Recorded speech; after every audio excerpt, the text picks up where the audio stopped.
have what? He's here.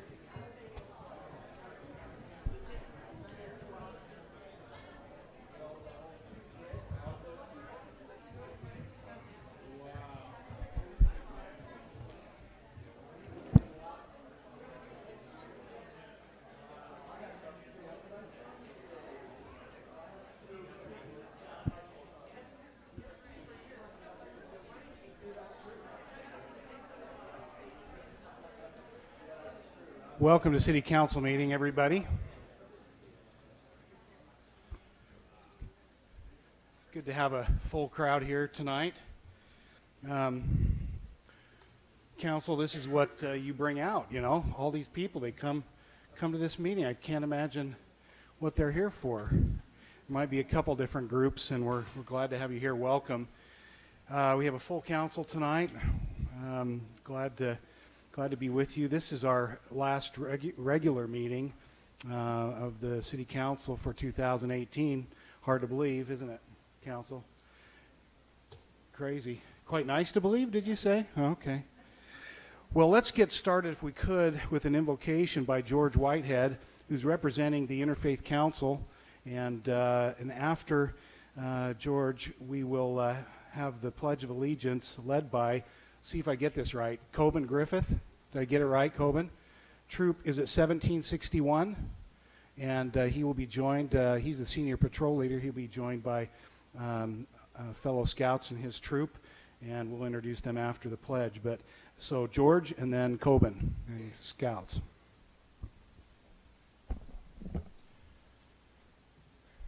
Our Father in heaven, we bow our heads at the beginning of City Council this evening. We're grateful, Heavenly Father, for this beautiful community that we live in, this jewel in the desert that has been so well received by so many and continues to grow. We're grateful for the safety and security that we find here. Grateful for the first responders and those who are in positions of determining our safety and our well-being here. We're grateful for the City Council and our mayor, and ask thee to bless them in their assignments as they listen and make best decision to guide and direct us. We are mindful, Heavenly Father, at this time of those who are less fortunate and in need as this cold weather comes in, and we ask thee to be mindful of them and upon the charitable arm of the community and the residents of this community to help those in need. We seek thy Spirit to be with us in this council meeting tonight, and we pray for these things in the name of thy Son, Jesus Christ. Amen. All right, Coben, if you'll bring your fellow scouts up. Thank you, George. All right, tell us what we need to do. Please stand. Thank you.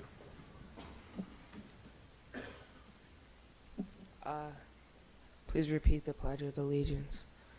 I pledge allegiance to the flag of the United States of America and to the republic for which it stands, one nation under God, indivisible, with liberty and justice for all. You may be seated. Thank you, Coben. So before you guys leave, Coben, you're the senior patrol leader. What merit badge are you guys working on? Citizenship in the community. In the community, okay. Who have you got with you there? Will you introduce yourselves, gentlemen? Stay there, Coben. Very good. We got that marker in a bad place, don't we? I'm Carter Paxman.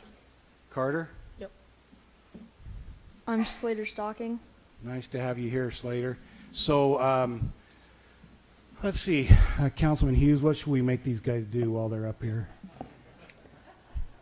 I could go with the old trusty, but my favorite, the Scout motto. Do you know what that is, gentlemen? It's the short one. It's really short.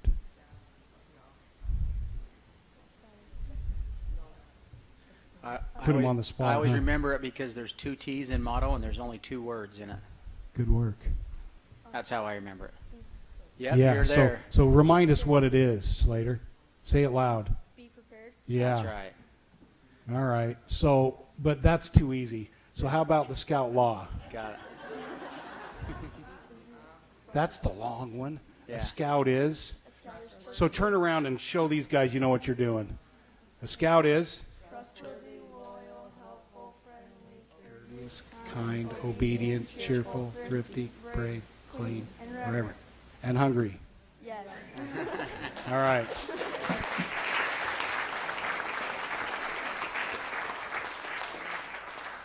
You gentlemen going to get your Eagle Scout in the next calendar year? Huh? Excellent. All right. Let us know if we can help. If you need a project, we have someone that can help coordinate that for you at the city if you need something to do, okay? You let us know. Great. Appreciate our young people as they come here for various things, whether it's school or scouts, Boy Scouts, Girl Scouts, and from the college, from the high schools. Always great to have you here. Okay, so next. Konnichiwa.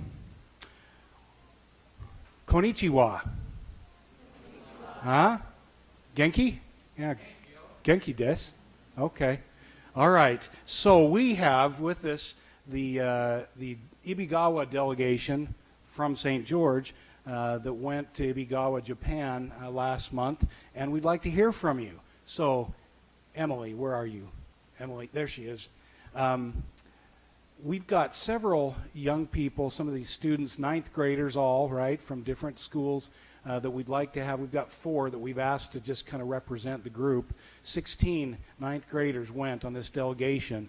And they all had to write an essay, and they had a very difficult judge who then said who would go, and it's actually is a tough decision because usually somewhere between 65 and 100 students apply for this every year, and we pushed it, stretched it, sent 16.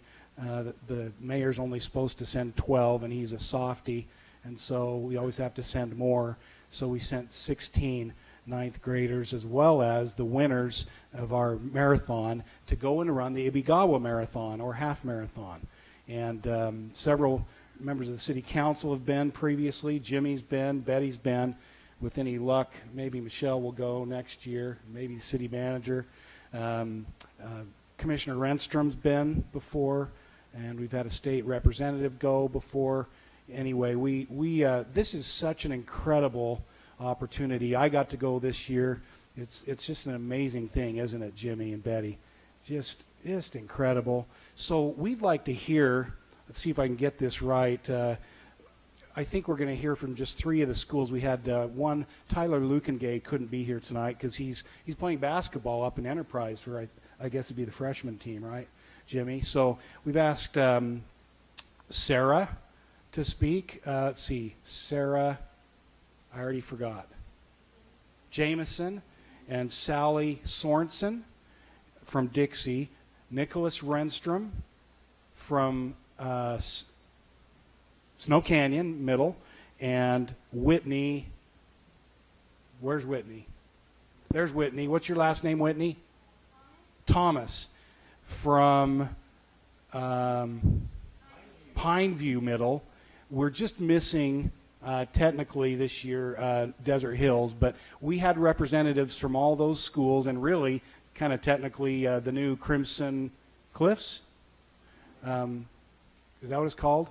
Okay.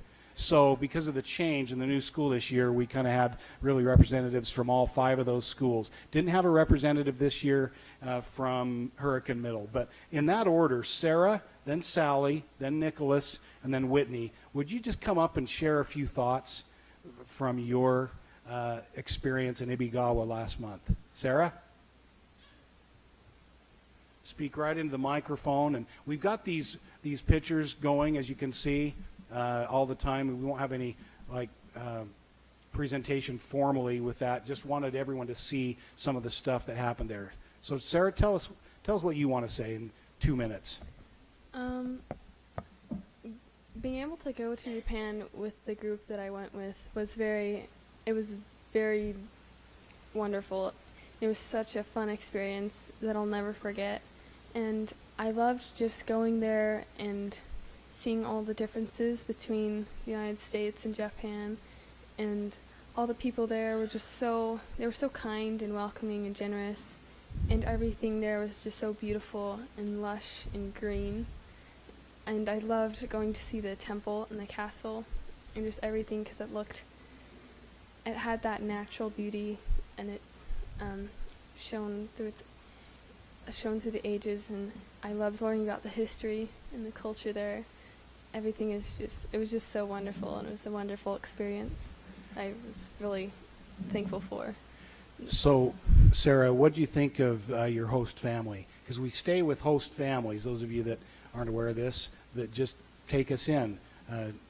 Two students go to each home. And what do you think of that experience? Did that make you nervous, or was it cool, or what was it? At first, I was a little nervous because, one, I didn't know my roommate, but now we're really good friends. Now you're But, buds. Yeah. Yeah, and my host family, I was so thankful that I got them because they were such nice people, and they were so fun, and they really made us feel welcome and like part of the family. And, I feel like we've really created a bond. Like, we actually are a family now, so it's very nice to stay Pretty with cool them. thing, isn't it? Did you Yeah. learn a few Japanese words, Sarah? Yes, I did. What could you tell us? Do you remember anything? Doesn't matter what it is. Did you learn how to say thank you? Yes. Arigato gozaimasu. Arigato gozaimasu, right, Jimmy? Yeah. Yeah. And domo arigato gozaimasu is like a more formal way to say it, I guess. Good job. And arigato gozaimasu. Thanks. Thank you, Sarah. Thank you. Any questions for Sarah before she sits down, council?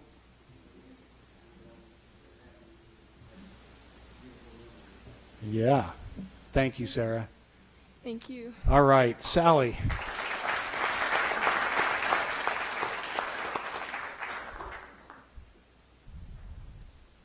Okay, so I just want to start and thank everybody for letting me making this happen and so I could go to Japan. And so some of the things that I really enjoyed spending time with my host family and getting to know them. Like right off the bat, I just felt like I was just immediately in their family. And it was so fun to like get to know them and their Japanese culture. And like some of the things that I thought was really interesting, when I got to their house, they had this thing called the genkan.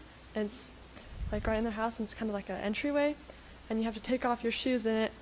And so it's like everywhere, like in some restaurants and like at the castle we went to go see, you had to take off your shoes to go there too.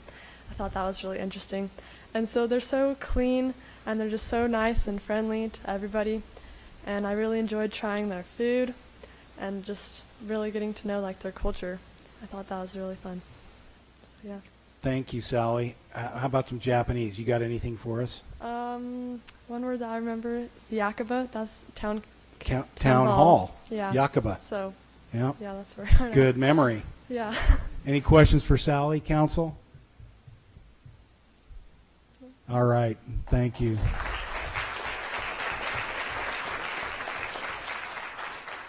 All right, Sir Nicholas.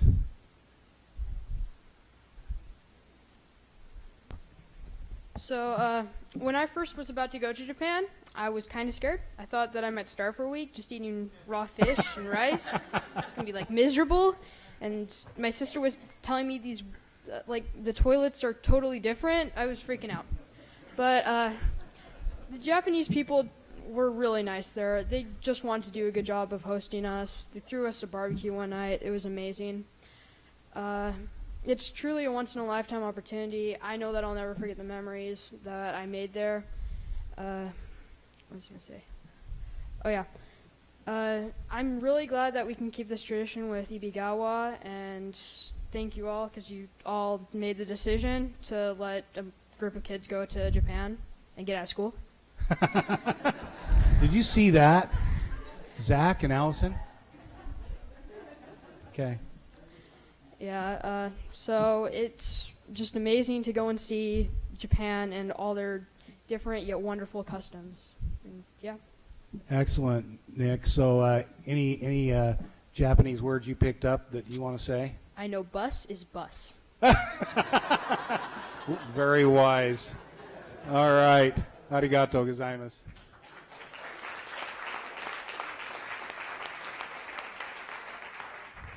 All right, Whitney.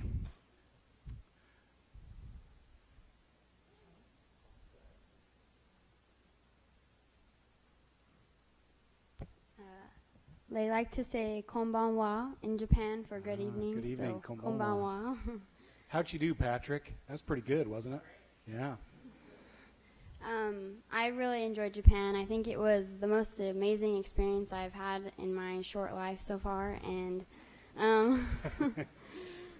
and I'm very grateful for the opportunity to go. And I think it really opened my eyes to the outside world, other than St. George and other than this country. And while we think that they're really different than us, their culture is different than us, but we are the same here and there. And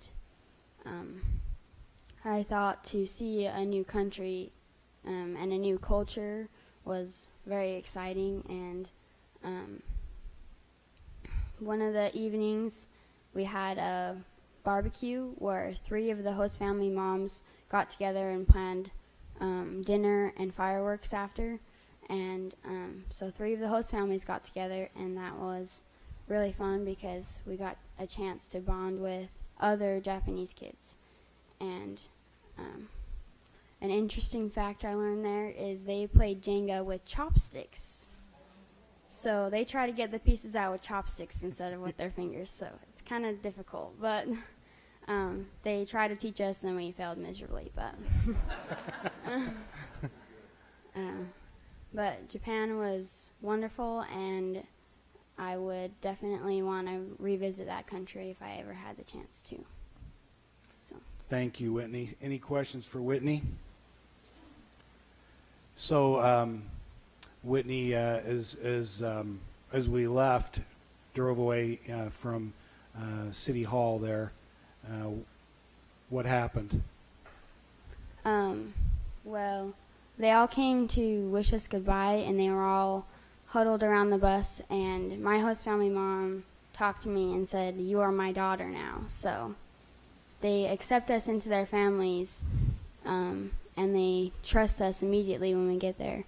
And I left my family, and I went to a different family, so Well thought that was said. cool. Well said. It's really an amazing thing that in 4 or 5 days you can have a new family, huh? And more of your family, and lots of emotions as you leave. You see them all, crying as we drove off. And anyway, it's pretty cool, isn't it, Whitney? Mhm. Yeah. Thank you very much.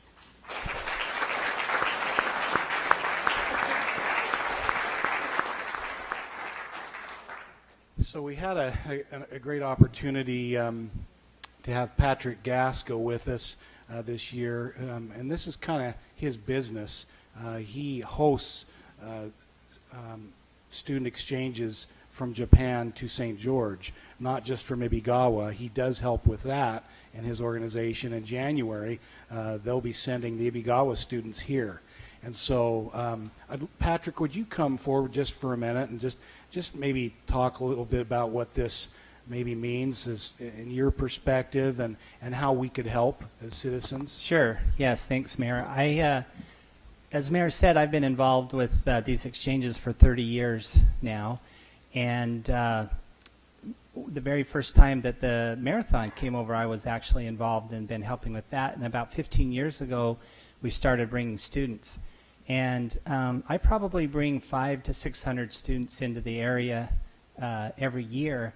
But Ibigawa is the only group that we do that's a true exchange. So Ibigawa is my favorite group. I love Ibigawa because of the chance for our students to go over there and bond with them, and then they come here. That we don't usually do that with groups. So I'd like to thank the marathon people that's involved with that, and the city council for their support in this. As you can see, the students had a life-changing event by going over there. St. George, we're kind of not sheltered, but it's hard to see other maybe cultures, and what a wonderful opportunity it is for these students to broaden their horizon and get to see a different culture over there. So, thank you, Patrick. So when you bring your groups here, not just the one in January, but the others, you utilize host families as well, correct? Yes, that is correct. We feel like that is the only way that, well, and we know this by going to Japan, we could stay in hotels. The adults, I was with the adult group with Mayor Pike and Kelly and some of the other adult leaders, and we stayed in homes. It's a totally different experience staying in the homes as opposed to staying in hotels. So the same for students coming this way.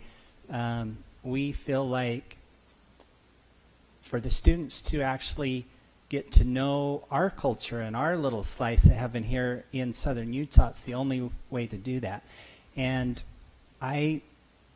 even though we're not very well known, St. George as a community, if you say we're from St. George, you have to say, well, Salt Lake and then the southern part or Las Vegas and come up. Mm-hmm. But once I get a group here, they always come back because number one, the safety, and number two is our wonderful, wonderful host families. I wouldn't be able to do these programs without our community that we have here in town. We have groups that go different places every year, but once they hit here, they stay. And I know it's because of our community. Well, thank you. Appreciate that, and that's good news for us, I think. And for those that may be here or listening and interested, we can put you in touch with Patrick if you're interested in hosting, and especially families of the students who went to Ibigawa this year. If you are so inclined, we'd love to have you participate and host some of these kids. I think there are 18 coming in January. I don't know how many, they may all be placed already, but if you are interested, let us know and we can put you in touch with Patrick and his group. Emily Pinkelman, will you come and just say a few closing remarks about this? Emily just did a great job of helping to lead us in various ways on this trip. I thought I was going to get out of public speaking. You tricked me, man. I tricked you, didn't I? Pull this down a little bit. There we go. I'm so thankful for the opportunity to go and represent the city and the St. George Marathon. 30 years is a long time to be doing an exchange like this, and I hope we do it forever. The experience is just, it's uncomparable to just going to travel, to explore on your own, because being able to stay with a host family in their home, they'll drive you around, thank goodness, because I don't know how you could drive in Japan. On those Different tiny side of the little road, roads, huh? On the wrong side of the car.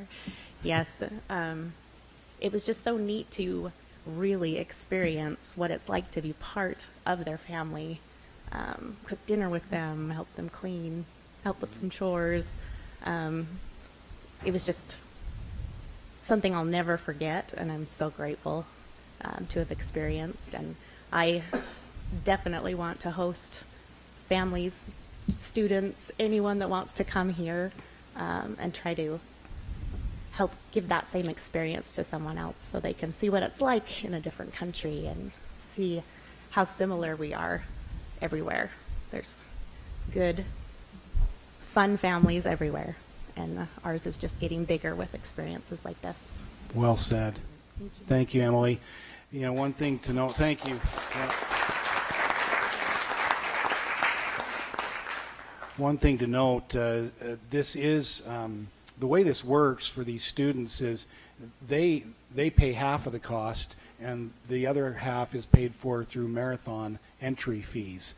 And so it's been a neat partnership, really, with the marathon. And, you know, it's important to all of you parents that are here tonight of these students. I don't know how many times it was said, and I know every year we send good kids. Kelly Blake's back there representing the school board, and he and I hung out together and stayed with the Nohara family. Third time I've stayed there. How many times have you stayed there? 4. And everywhere we went, the leaders of the Ibigawa side of things just said that these were the best kids They were just so good, so well behaved, right, Emily? And they really were. You two will remember Dan. You remember Dan, who's the guy from Chicago? What's his last name? MacGyver? Yeah, not MacGyver, McDiver. Huh? Van Diver. Yeah, Van Diver. He just, he was a basket case when these guys left. He was bawling. He just loved these kids. He loved your kids. And he is coming in January for only the second time in the years that he's been there. He's been there, 22 years or something, from Chicago, but moved there to Ibigawa and has been there all those years. So anyway, he's a great help to us there and really kind of pushes these kids to learn. And I don't know, were any of you annoyed with him at first? Because he's kind of the drill sergeant, right, Sarah?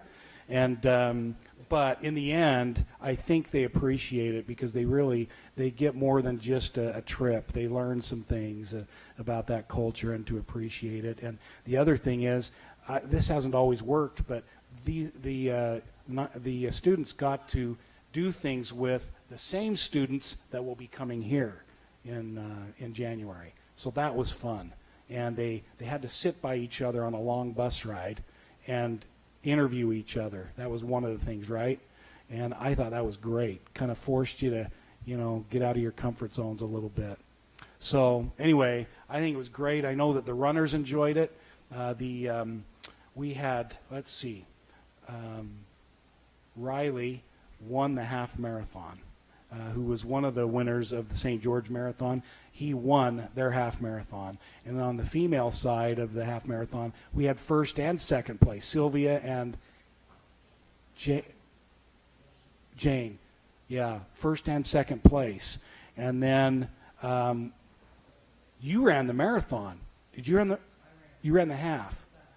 Yeah, and then we did have one runner who ran the full marathon, and he came in like 13th, 14th, something like that overall. So we really it was getting a little uncomfortable. So I just want you all to know that I did not win the Mayor's Walk.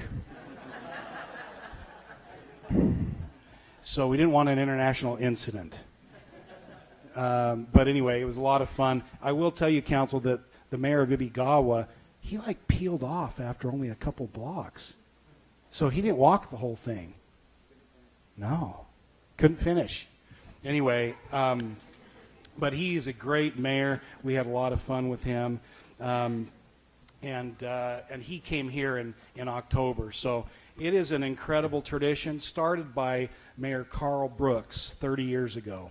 Mayor, And, I just have to say about that walk. Yes. I went a couple of years ago, and I was kind of in the place of the mayor because it was their 30th or something. It was their 30th anniversary. Yeah.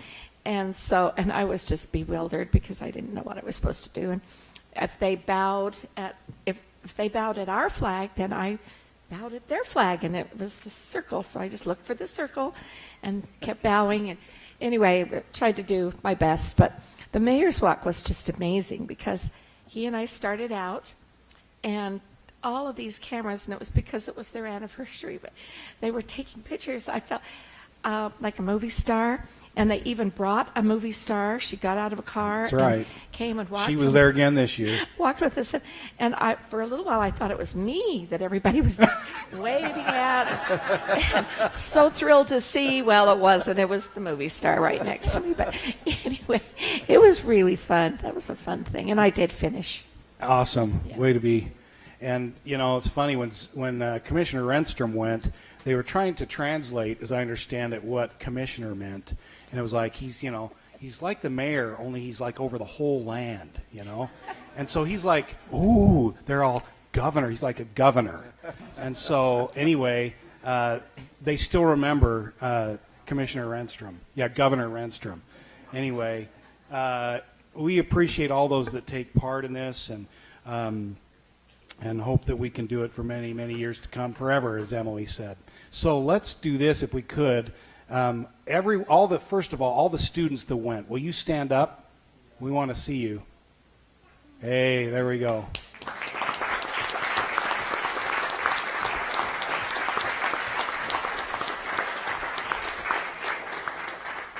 we want to thank you for your being incredible representatives of your city, your school, your state, and your country. You did very well. Thank you so much. Okay, you can be seated. How about the adults that went? Let's have the adults stand. There we go. Hosts, chaperones. Now, we appreciate the school district so much and their partnership with this. They always send a principal and board member and teacher, usually, or this year at least. So just fantastic. Any other questions or comments, council? I think we'll let the parents stand too. Oh, who are all the parents? Joe says the parents need to stand. There we go. Jimmy Hughes. You know, All right. Mayor, this just shows to go you that you can't put a price on friendship between individuals and countries, and how much good this does for our community and for the world. This is just a wonderful thing. It is. Great partnership. Yes. As a parent, it's so wonderful to know that people over there are going to take care of your precious child. You know that you're entrusting your baby to go over there. And we've been able to host 30-something kids over the years, and I love those children. And many of them cry when they leave me. Yeah, they do. They don't want to go home, and they call me mom. And we had one for a whole year, and we had another boy that stayed with us for a whole month on his own. He came back, and we just love those kids. And it's such a wonderful opportunity. I would really encourage anyone who can to get involved with the program, because your life will be blessed, and you can never get it from anywhere else. When my son went last year, Sarah said there's no way she was going. There's absolutely no way. And then she got brave and she wrote her essay, and she loved it over there. And I'm so thankful that she was able to do that. So it's wonderful that they take care of our children and we take care of theirs. Yep. We love them. Well, thank you. Well said. Yep. Thanks very much, Mrs. Jameson. All right. Well, it is one of those things where some of us adults, as we were talking, it's difficult because we would love to send everybody, and we can't. And so I don't know. We'll keep it going. We're going to maybe try to figure out a way. In fact, I had several adults say to me that were on the trip, "Hey, we'll help fund this if you need us to," because it was that important to some of them. If we needed to, whatever, set up a foundation or whatever, they said, we want this to continue on and be even bigger. So Adam and I have been talking about that. We'll have to talk about it, Shane, some more. But it really is amazing. And when you think about that, it's a long trip, isn't it, everybody? It's a long trip. And but so worth it. And I don't think there's anything better that we could do. So thanks very much. And you are so welcome. We have a long agenda today. You are so welcome to stay and throughout this whole meeting. If you don't want to, please feel free to leave as you want. We have one more quick thing we're going to do before we even get to our written agenda. But thank you for being here. And sorry we couldn't hear from everyone, but we just wanted to at least get a representation of what happened on this trip. Thanks again, everybody. Thank you.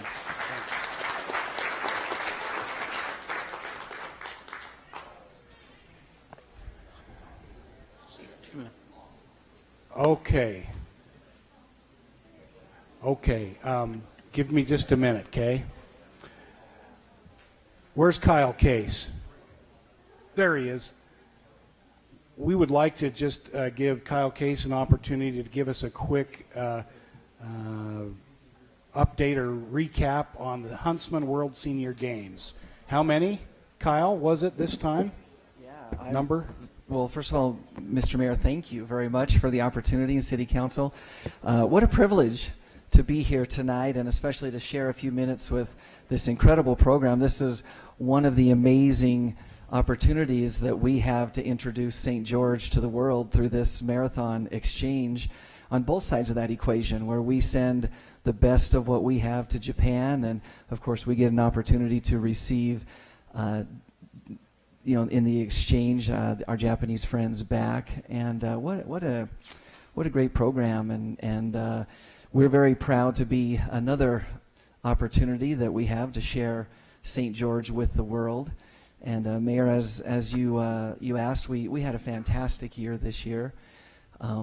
In fact, it was our second best year ever as far as numbers go.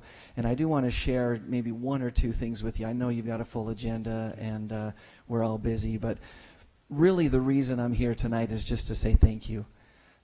We are so grateful to the City of St. George for the support and the help that we receive. We love that we are integrated. I came into the foyer this evening, and I saw the Inside magazine, and here's a picture of the Huntsman World Senior Games right on the front of that. And we love being so tightly woven and integrated into the community of St. George. Many events like ours bounce around from city to city and state to state and even from country to country, but we love having a home, and more importantly, we love that our home is St. George, Utah. We definitely love that. Again, like I said, I'm here to say thank you. We have just a small token of our appreciation for all that the city does. I'd like to present that to you, Mayor.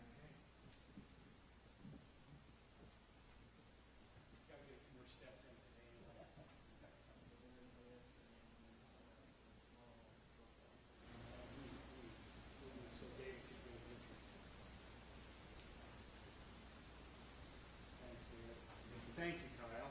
Any stories you want to tell us? Let me share just one or two very quick things with you. Again, I know you've got a full agenda, and I don't want to take a lot of your time. I did bring a document with some statistics for you that you have. I have it on the screen. Do I do that, or do you do that, Christina? You do if you can. So I'm going to I wouldn't know how to end do the it. show, and we'll just go like this. Okay. There's a lot of numbers up there. I'm definitely not going to take the time to go through everything, but just one or two statistics that I thought you might find interesting. First of all, the games have been around since 1987, so this is our 32nd year of hosting the Huntsman World Senior Games. And Adam, your predecessor, one of our previous city managers, who would have been the only city manager that the Huntsman World Senior Games would have ever known, That's true. once said that without the city of St. George, the Huntsman World Senior Games wouldn't exist, and that is so true. It is so true, and we're grateful for that relationship. We did offer 30 different sports this year, everything from archery to volleyball and almost anything that you can think of in between that. You asked, Mayor, how many athletes came. We actually had 11,032 athletes that competed in the games That's a record, this year. isn't it? Well, it's our second Close. biggest year ever. Our previous record was 11,079, so we were just right there in the same ballpark. And just as a point of reference, that's roughly the same size as the Rio Olympics. And we get to host it every single year right here in St. George, Utah, so we love that. In addition to the 11,000 athletes that came, we had 2,404 athletes that were first-year participants. They'd never been to the games before. They participated for the first time. So that tells us that we continue to grow and invite new people again to come and know our community, and they have a phenomenal experience. They go home, tell their friends, and they come back. We did have 32 different countries that we hosted this year, which is very exciting for us. And 3 of those countries were brand new to the games, having never been here before. We had athletes from St. Kitts and Nevis, which is a Caribbean West Indies country. We had athletes for the first time from Sweden, and for the first time ever at the games, athletes from Turkey. So some great international participation as well. And then the last thing that I just would maybe share with you is the economic impact that our event has on our community, which is so important to all of us. And this year we estimated that almost 17 million new dollars flowed into our economy through the 2.5-week time period when people come and then stay a few extra days and then leave. So it's a significant enterprise, it's a significant event, and again, we love being here, and we're so grateful for the help and support that we receive. Thank you so much. Any questions? Thank you, Kyle. Well, one thing is, I believe that's now part of the public record, so, because I'd love to have a copy of that. Yes. So, you got it? I gave one to Christina. You've got Oh, one I've on got your it right desk. here. Okay, good. Hid it underneath your agenda. So. It's pretty impressive, those numbers, isn't it? All 50 states represented, 32 countries, and I appreciate you breaking down the states. It's just... Those are our top participating Southern Utah, states. 984. Is that yeah, right? so we not only do we welcome athletes from all around the world, but we give a tremendous opportunity for active aging and health and wellness and overall well-being for our community as well. Well, that is a lot of the message that we want to send. It's who we are and who we want to be. So, an active community. So, we love being part of it. Thank you. Council, any questions or comments for Kyle? Thank you so much. Thank you so Appreciate much. it. Yeah.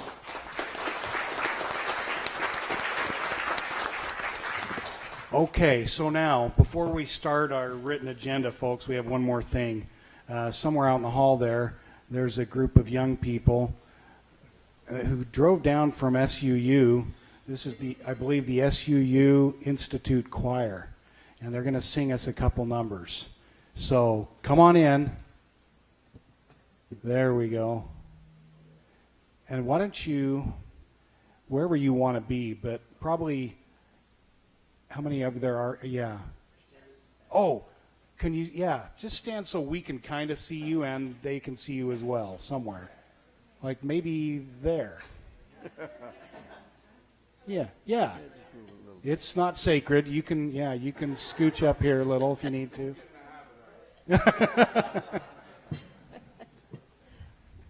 Did I get it right? SUU Institute Choir?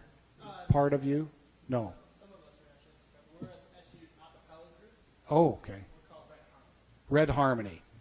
You'd think I would know that. Yeah.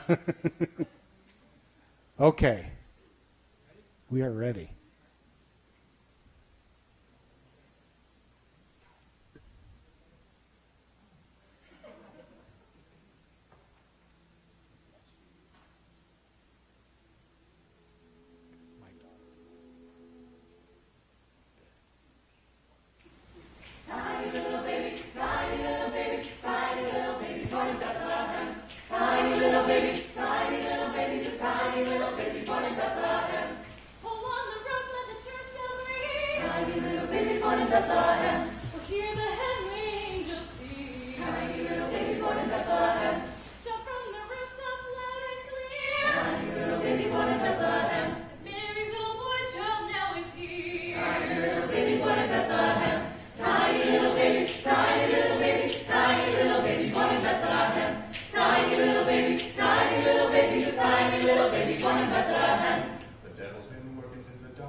Now sound the trumpet beats on the drums. Tiny little baby born in Bethlehem. The wondrous holy night has come. Tiny little baby born in Bethlehem. Pluck all the harp strings you can't find. Tiny little baby born in Bethlehem. 'Cause this tiny little baby's gonna save mankind. Tiny little baby born in Bethlehem. Tiny little baby, tiny little baby, tiny little baby born in Bethlehem. So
And just keep going, and we'll leave and go sit down there, and you guys just keep singing.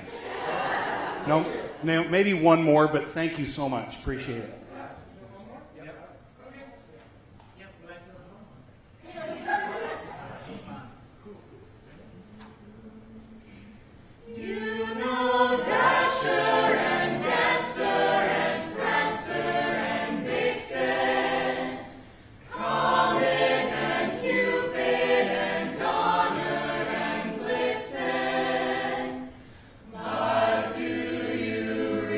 Recall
Thank you, guys. Before you go, why don't you come down to the podium and just tell us your names and where you're from?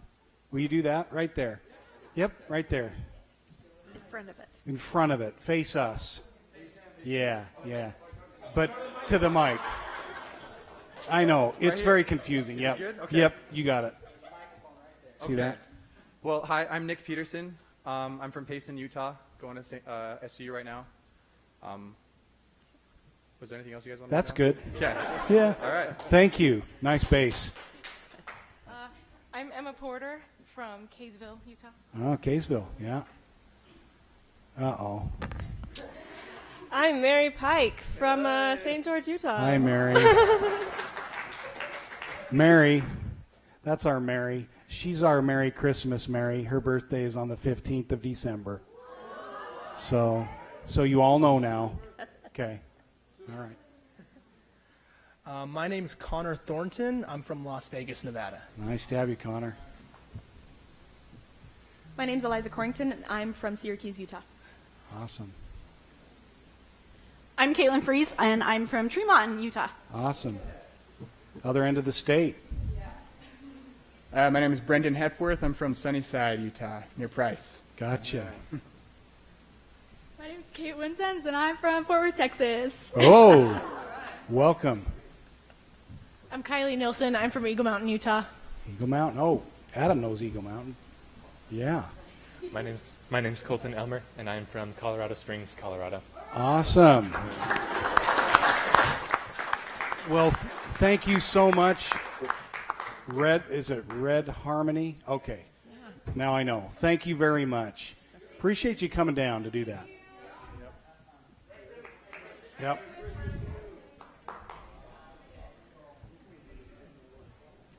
Oh, look at that. Yeah, that's sweet. She asked me how long we were going to be here, and I said, a while. Yeah, no, I think she's got dinner at home. So You know, Mayor, it just fills your heart to see these young men and women show the good side of this country, and what a wonderful land we live in. This Yes, it just does. really makes you feel good, doesn't it? it does. I thought for this time we could have a little bit of culture, as you said, Joe, and celebrate the season a little bit. I love it. Thank you all for, and those in the audience, thanks for your for indulging us these 3 items, pre-written agenda. Hopefully when you start like that, it helps you throughout the rest of the meeting, right? Stay happy and respectful and all those things, right? Yeah, remember the message of Christmas. Exactly. Be kind to your neighbor. Yeah. That's always a good way to start out the meeting, huh? Yeah, exactly. Good. Adam, any changes to the agenda? Just 2 small changes when we get to the consent calendar. Otherwise, as is. Okay. I don't have any forms that have been turned in for comments from the public. Was there anyone that meant to turn one in that didn't? There are public hearings later, but these are just comments of a general nature from the public. So seeing none, we'll go to item 2, Adam. Okay, this is our consent calendar. We have 9 items. These are items that are administrative in nature. Staff have reviewed them and find that they comply with all of our requirements. We would recommend approval. However, I will point out that item E, the lease agreement, is to be pulled tonight. We will not consider that. It needs a little bit more work. And then a clarification on item H. There is a typo in this item. This is the awarded bid for Pioneer Park Loop Road. In the packet, the number was correct. However, when we put the agenda together, we missed a typo. It's in the total amount there, the last line. It should be $144,000. So a And significant $871.50. change. Correct. So the 1 was omitted. So I would just point those out. Other than those 2 changes, removing item E and correcting the total amount in item H, staff would recommend approval. We're still okay with that in terms of budget, correct? Yes. Just a typo. Yeah, everything was correct until Okay. we got to the agenda. Council, is there anything that you wish to pull or have highlighted from the consent calendar? Otherwise, if not, I'd entertain a motion to approve all the items on the consent calendar. So moved. Okay, we have a motion by Betty with a second by Michelle. Any discussion? All in favor, say aye. Aye. Any opposed? Motion carries unanimously.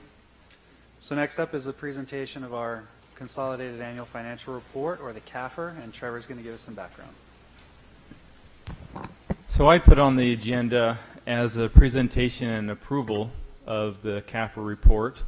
However, in communicating with the state auditor's office, we're just doing a presentation. No action is required by the council at this time.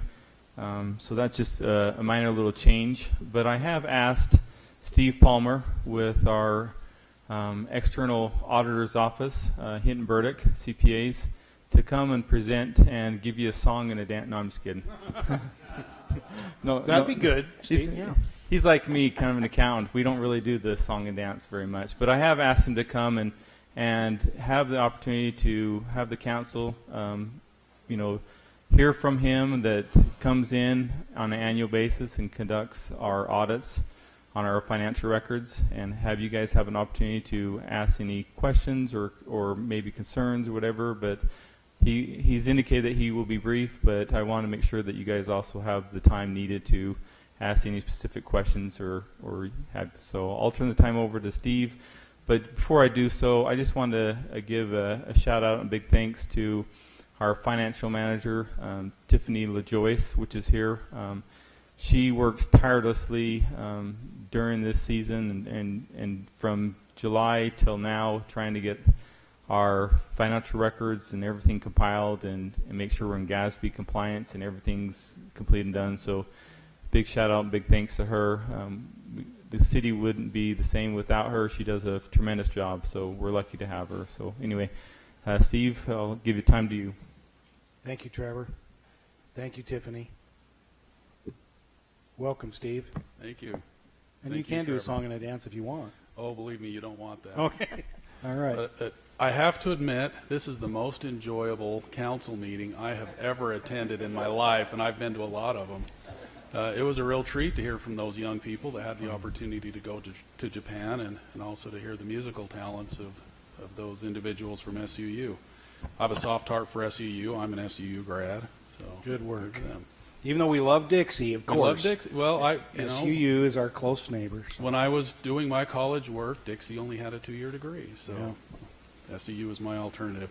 But good evening, and thank you for allowing me to take a few minutes to report on the results of the audit that we've been conducting. As you know, each year the city is required to generate financial statements that report the financial position and the results of the city's operations for each fiscal year. And our job is to come in and audit those financial statements to provide assurance that they're materially correct. And we are very near to completing this process. I have a draft of the financial statements, which Tiffany has given to me. I've reviewed that. We just have a few little minor things that we're going back and forth on to iron out, but it's substantially completed. And we thought it would be a good idea to come here tonight as it is the last meeting of the year, and the report is due by the end of the year. But we're far enough along that I'm confident in what I'm reporting tonight to you. In conjunction with the financial statements, there are a number of reports that we issue. The first is the independent auditor's report, and that's really the report card on the financial statements, whether or not you pass or fail the audit, whether or not the financial statements are materially correct. And I'm pleased to report tonight that we fully expect to issue an unmodified or a clean opinion on the city's financial statements. We also issue a report on internal control over financial reporting and on compliance. And I'm also pleased to report tonight that there are no significant issues there. There are 2 levels of findings: material weaknesses and significant deficiencies, and the city had neither, and that's really commendable. We also issue a report on the city's compliance with state legal compliance matters. There were two very minor instances of non-compliance there. There were 2 funds that went over budget with their expenditures very slightly. And there is 1 fund that has a deficit fund balance, and that has been carrying forward for several years, and that deficit has been steadily getting less and less. So it's improving. The city's heading the right direction in that particular fund. This year, I skipped one. We also issue a report for the federal single audit. As you know, the city receives federal monies, and so the federal government requires us to do a special audit on those monies. They call it the federal single audit, and we fully expect to issue an unmodified or a clean opinion on the city's compliance with those federal requirements. This year we had a special treat. Every 10 years, the Federal Transit Administration requires a review of the city's accounting system to make sure that it is designed and operating in a manner that supports the reports that the FTA requires. So we also completed those procedures this year, and we fully expect to issue an unmodified or a clean opinion with that report. After all the reports are completed, we send the federal results to the Federal Audit Clearinghouse. We send the financial statements to the State Auditor's Office. There's a submission to EMA for bonding purposes, and then those reports will also go to the FTA for that last report that I mentioned, and we fully expect all of those reports to be submitted by the deadlines by the end of the year. That's my report, and I'll be happy to answer any questions you may have for me. Steve. Yes. You mentioned that there were two funds that were slightly exceeded the. Yeah. Can you identify those for the Sure. public, please? The airport passenger facility charge fund exceeded budget by a whopping $4, but it is a state compliance issue, unfortunately. And the community resource center exceeded budget by a whopping $832. When you consider the amount of money that goes through the city each year that is required to fund the city's activities, those are really, really small instances of noncompliance. Wow, that's great news. Thank you. It is. It's very good news. Thank you, Stephen. Other questions, council? It is really, if we all fully understood the complexity of the budget and all the transactions, it really is amazing, and appreciate all of our department heads, and especially our budget director and Trevor and Tiffany for your work and working together to make sure it's as clean as it is. And we strive for perfection, and being off by those few funds, I think, is, as you said, pretty admirable, really. Extremely admirable. Yeah. So, Adam, thank you, and we'll make sure we thank all the department heads as well. Before I leave, I'd just like to express my thanks to Tiffany, Trevor, Laura, Deanna, everybody else whose lives we made miserable over the past couple of months, requesting all the records and answering all the questions. They really go out of their way to accommodate us and make sure we have the information that we need to complete the audit. They do a great job. Well, thank you very much. We appreciate your work, and it's very important. These are, taxpayer funds, Right. all of them, and so we want to make sure that it's done correctly. Thank you, Stephen. Mayor, Yes, sir. I will say that I know it's the audit time of year when you see the empty Mountain Dew bottles spilling out of Tiffany's office, and that's just kind of a signal to tread lightly and Give her whisper. time. Yeah, Yes, give her time to get Yes. back to you. Yep. So if you ever want to thank her, Mountain Dew. Who else likes Mountain Dew? You like Mountain Dew? Yep. Kindred spirit right there. Okay. Very good. Thank you. Thank you, Stephen. Appreciate it, and thanks to your firm. What a way to close out the year and begin the new, Mayor. It's That's terrific right. news. Great. And it's always good to be on time, so thank you for everyone's efforts to submit those reports on time. And we don't need to That's make a correct. motion. Yeah. That's correct. Just the presentation. Very good. So that takes us to item number 4. This is a public hearing in consideration of an ordinance to amend Title I, Chapter 6, Article 5 of the City Code, which pertains to compensation and benefits for elected officials. So before we open the public hearing, I'll just give you some quick background on this. Title 10 of Utah State Code requires that the city adopts a schedule that sets compensation for elected officials.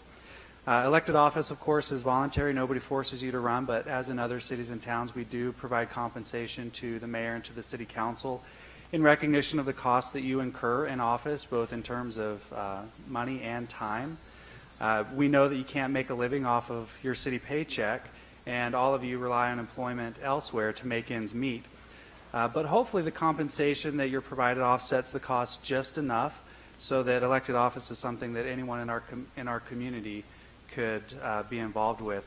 So for the last 22 years, since 1996, the compensation for the City Council has been set at $12,000 per year, and compensation for the mayor has been set at $30,000 per year.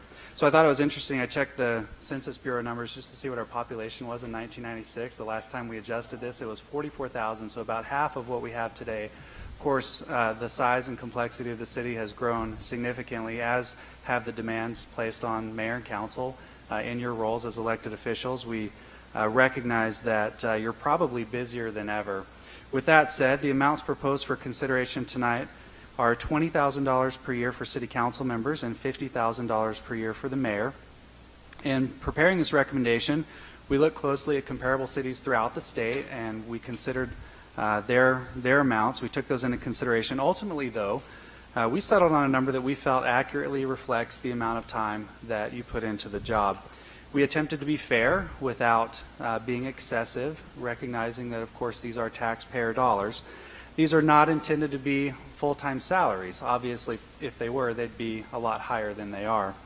But I'm comfortable with this recommendation and would propose that the council open the public hearing, take comment, and then consider the amendment to Ordinance 165 of City Code to set the elected official compensation. Any questions that you have that I could answer for you? Any questions, council, for Adam? It's been a long time since we've done this, and we're comfortable with the amounts being proposed. Okay. Then we will open the public hearing at this time for any who may have input on this item, as has been explained by the city manager, item number 4 on our agenda. Seeing none, I will close the public hearing and come back to you, council. As Adam said, 22 years is a long time to not have any adjustment, and we're all very sensitive on this issue. It's something we've talked about for a while, and it's difficult to sometimes want to give yourselves a raise, but it's not just about those that occupy these seats at this time. It's who comes maybe next year or a few years down the road. Adam, it's my understanding that there is essentially cost of living type of increase attached to this, so that we shouldn't be in this situation down the road. Is that correct? That is correct. Yes. But the law requires that every year you will set your salary, so we'll just do that at budget time. Which is fine. Yeah, and we're happy to do that, and that's why we're doing it according to the law and full transparency. So, council, any questions or comments? Otherwise, we're ready for a motion. Mayor, this comes at such a time that last economic recession that we had and experienced, a lot of our city employees were suffering a little bit on their benefits and their salaries, and this year things had been made right with them. It's appropriate, I think, that this kind of balances the books, not only for all of our city employees, but for the city council as well. Thank you. And there has been a compensation committee, as you all know, that's been involved. Appreciate Adam's leadership on that for all of our city employees and their benefits, as well as the pay structure. Have made some significant progress there, Ed, as you're mentioning. And again, we wouldn't have wanted to have done this before we did that. That's important to us, that we take care of all the employees of the city. They are our most precious resource. So, Mayor, thank you. I will go ahead and make a motion to amend Title I, Chapter 6, Article 5 of the City Code. Second. Motion by Michelle, second by Jimmy. Any discussion on the motion? Seeing none, this is an ordinance requiring a roll call vote. So all in favor of the motion, starting with Ed, say aye. Aye. Aye. Aye. Aye. Aye. Motion carries unanimously. Thank you, council. Thank you, Adam and staff who worked through this. Item number 5 brings us to our land use portion of the agenda, and it looks like Ray's taking his spot up there in the front, so we'll turn the time over to him. Item number 5 is a public hearing in consideration of an ordinance changing a zone from C1 on 5.65 acres and C2 on 2.3 acres, the two combined to go to plan development commercial on approximately 8 acres. And this is at the intersection of Snow Canyon Parkway and Dixie Down. And on the screen shows the zoning for that area. So we'll be talking basically about here, C1 and C2 combining the two zones to become PDC, similar to what's across the street, except it excludes an area here that would remain C2 for a previously approved gas station. This shows the property again. The crosshatch shows where the zone change is requested. This shows the area of that existing C2 that would remain as not part of this request. The Planning Commission looked at this and went over the idea of plan development commercial for there, and also for a use list. There's no projects that are proposed with this. This is just to change the zone of the land, so that means, as council is aware, they'd have to come back in the future and do a zone change amendment to propose any project. The Planning Commission spent a lot of time on the use list. What I've shown in red is their recommendations, their recommended changes. So they propose that you not have lodging temporary, allowing the following: hotel, motel, bed and breakfast, or timeshare. They did support business and financial services, banks, professional offices like real estate, accounting, attorney's office, etc. And then they recommended the use of different food services like bakery or delicatessen or restaurants. And then it continued the list: medical, dental, counseling, allowing the following uses. They supported all the uses here before you, except they wanted to make a point that they recommended no overnight be associated with a counseling center or mental health. The middle of here is retail sales of goods. All operations be conducted in an enclosed building. That was recommended for use, for approval of that use, these uses. And you can see floor shop, pharmacy, retail goods. And then I believe finally service businesses allowing the following, like a barber shop, beauty shop, child nursery, daycare.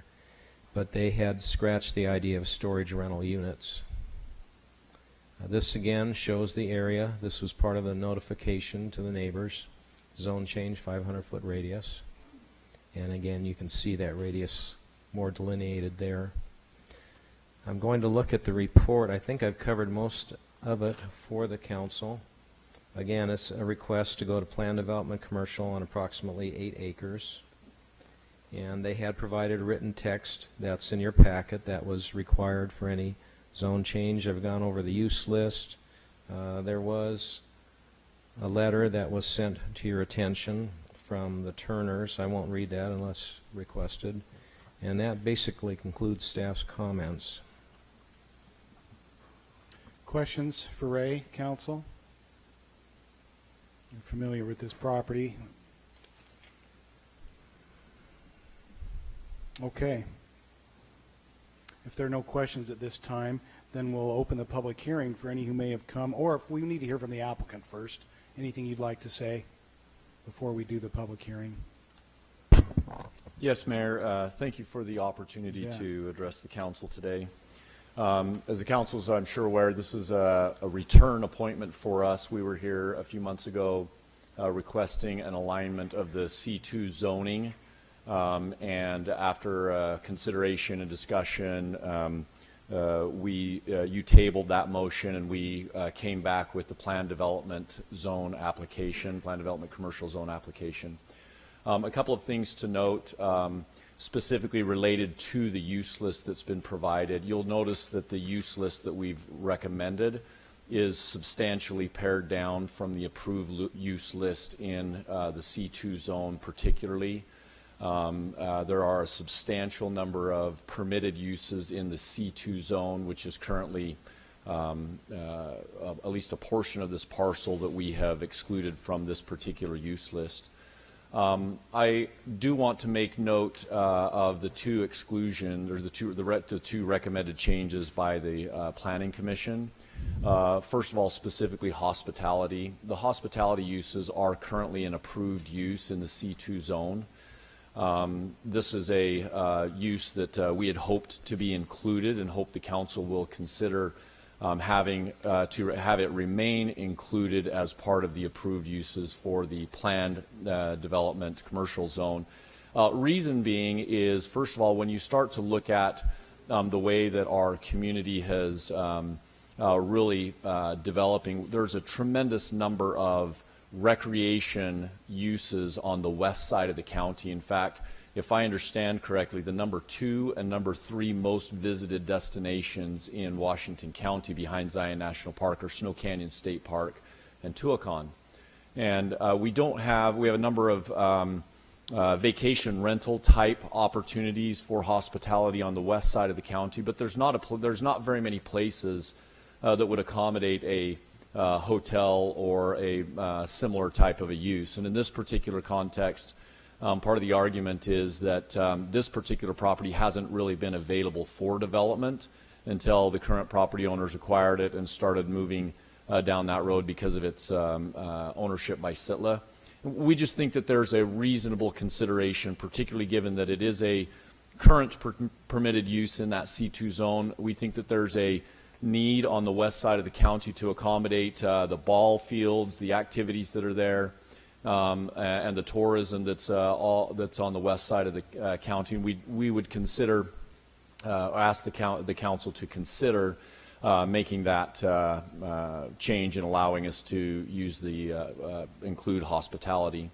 I also want to mention just briefly storage. I know that the storage was excluded, and I think that there's rightly probably some concern about what that might look like or how that might actually appear and what the impact might be. And I just want to note that although it's not part of our application today, we do have a specific use and a specific user in mind, and I do believe that if the council was interested, they'd be more than happy to talk about exactly what that looks like. I know that that's not part of our meeting tonight, and I realize that that's not an agenda item that you would be able to take action on, but we do have at least put some consideration and some significant thought to what a storage use might look like, and make sure that in doing something along those lines that it would be we'd be aware of and concerned with the council's potential reservations about that type of a use in that location.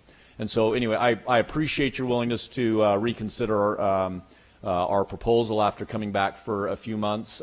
We are here to make the requested zone change, and we hope that you would, as part of your discussion, consider reevaluating the hospitality and the storage uses that were originally proposed after paring down the original request. Thank you, Neil. Thank I'm you. just kind of wondering a little bit, you know, you've got, in terms of surrounding there, quite a bit of residential. And while, again, not specific to today, but in terms of the hospitality issue you brought up, I don't know, how might that be done in a way that would be harmonious to residential that's adjacent? So I think that the commercial uses that we're looking at in the approved uses, many of them are catering to both the neighborhood service, but also the tourism dynamics that are traveling specifically down Snow Canyon Parkway. And so one of the things that if I'm looking at the parcel as it's currently zoned, you know, we had hoped that we might be able to develop a hospitality pad somewhere on the site.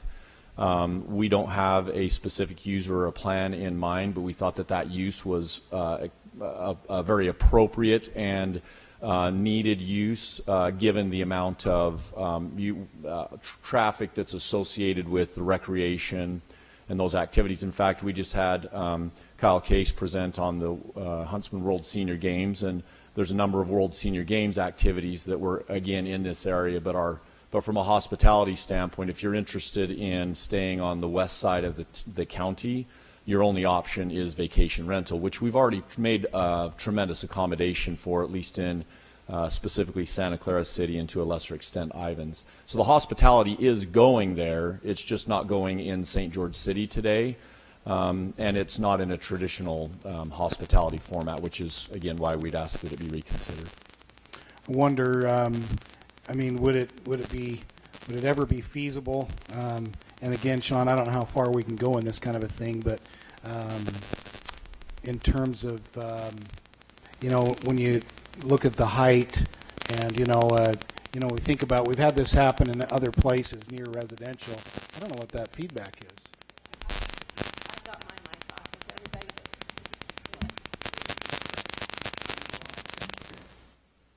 I fixed it. Nice job. I'm just wondering if, Technology's my second specialty. Yeah, there you go. I'm just wondering in terms of if we allow hospitality as a permitted use, would we give the council in the future opportunity to restrict the height? I imagine we would. Is that correct, Sean? Yes, you could do that in this. However, then does it make a hotel feasible? If I don't know, but limit it. But yeah, obviously a multi-story building along that area there would be visible for miles. Right. You do have. And I can see the point. I think there could be demand for that with what's nearby. But it's just, we want to also be sensitive to the residents. And I actually agree. I think that the concern that you're bringing up, which is that you don't want a building towering over the neighboring residents and blocking some of the views, et cetera, from all of the homes that are there on the hillside. I think that that's a valid concern, and I think that we would be more than willing to try and be accommodating in that. I don't think that we're essentially have any preconceived notion. I think what we're hoping is that there is, as part of our ultimate disposition and development plan, that there's a use and a need there, and maybe that's something that ends up being more of a boutique or a niche product that doesn't constitute a 4-story building, like, for example, what you would see in some of our freeway interchanges going up today. But I think that we'd be more than willing to be sensitive to and recognize accommodations from the city council to make sure that it was not negatively impacting the neighborhood or the aesthetics of the community there. Okay. I just brought that up, council, so we have and I have a comment or two about it. Sean, can this council put that restriction on that? Yes, you can. A future council could change it, obviously, but you can do that.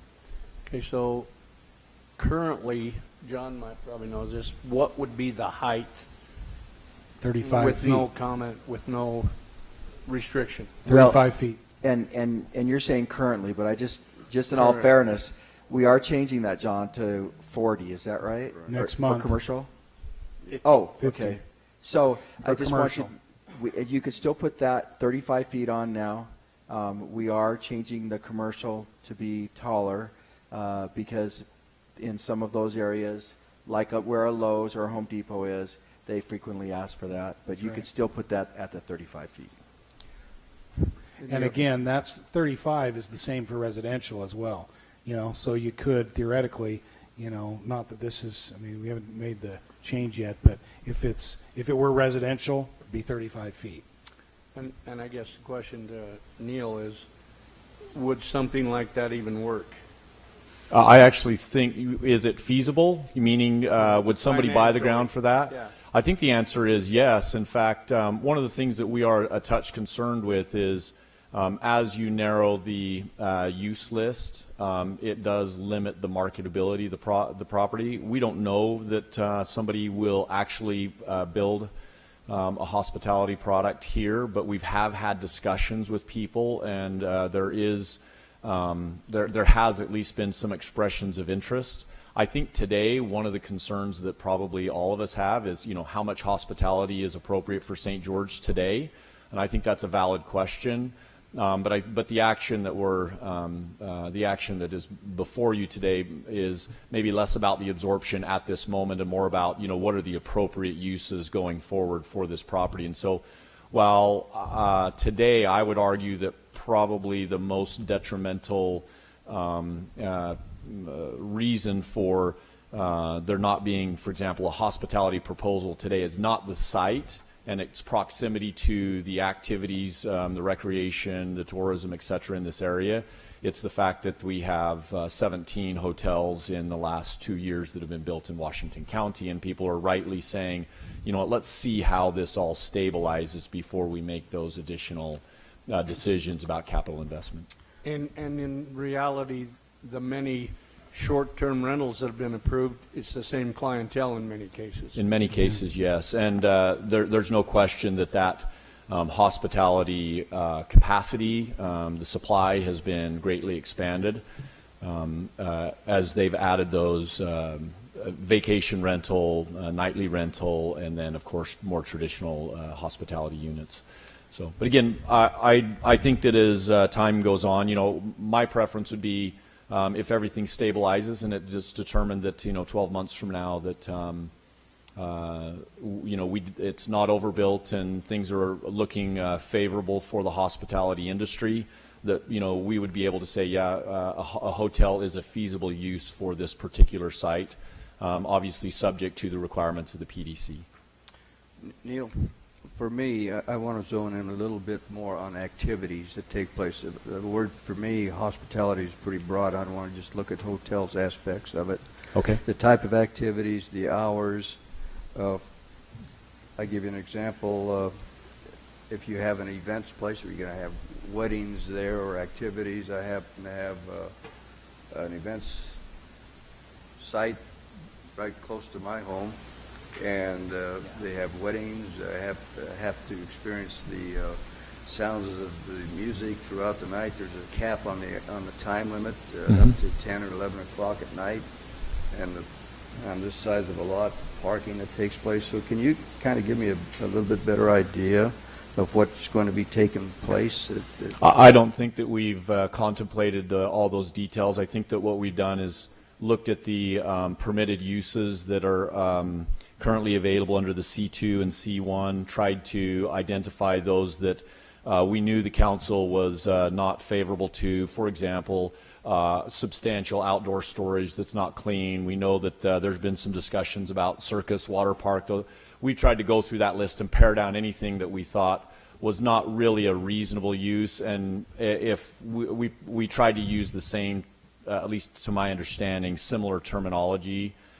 So if there's a change in terminology that might provide some clarification or make you more comfortable, Councilman Baca, we'd be more than hoping to consider that. In our mind, when we put down hospitality, our thought was, you know, we're looking for primarily a, you know, what would be either a more traditional hotel, motel, or a boutique, smaller, you know, more intimate version of something along those lines. Well, I'd like to see how that's refined and defined down a bit more specifically. It's pretty broad, Sean? from what I'm hearing now.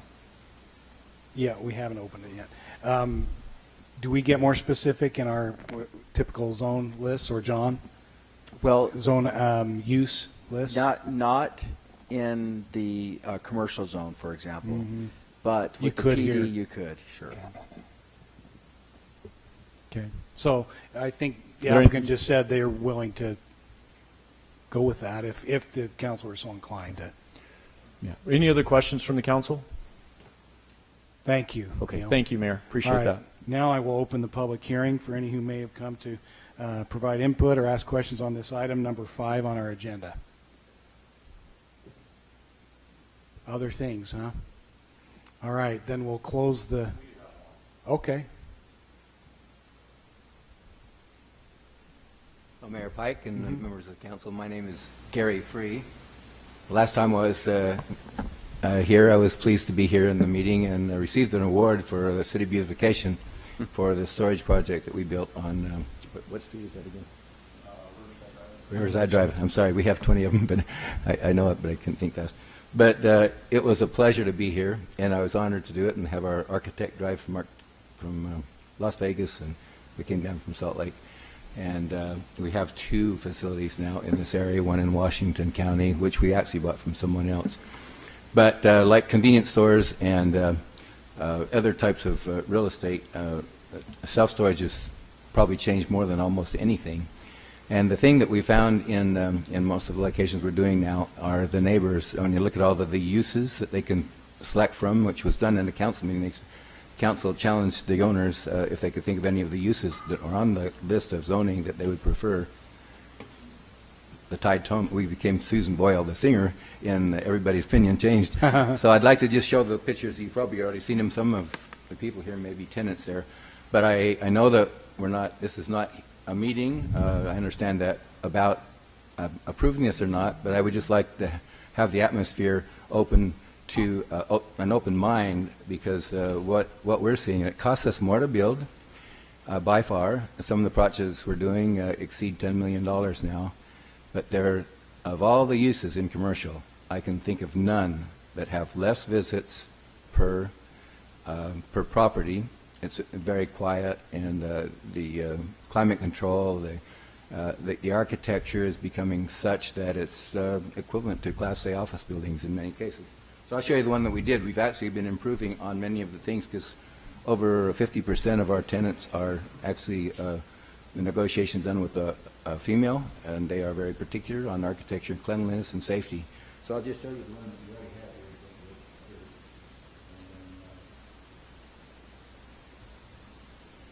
I can just hold this up, and not sure if maybe I can get a little closer. This is one on Riverside Road. Yeah.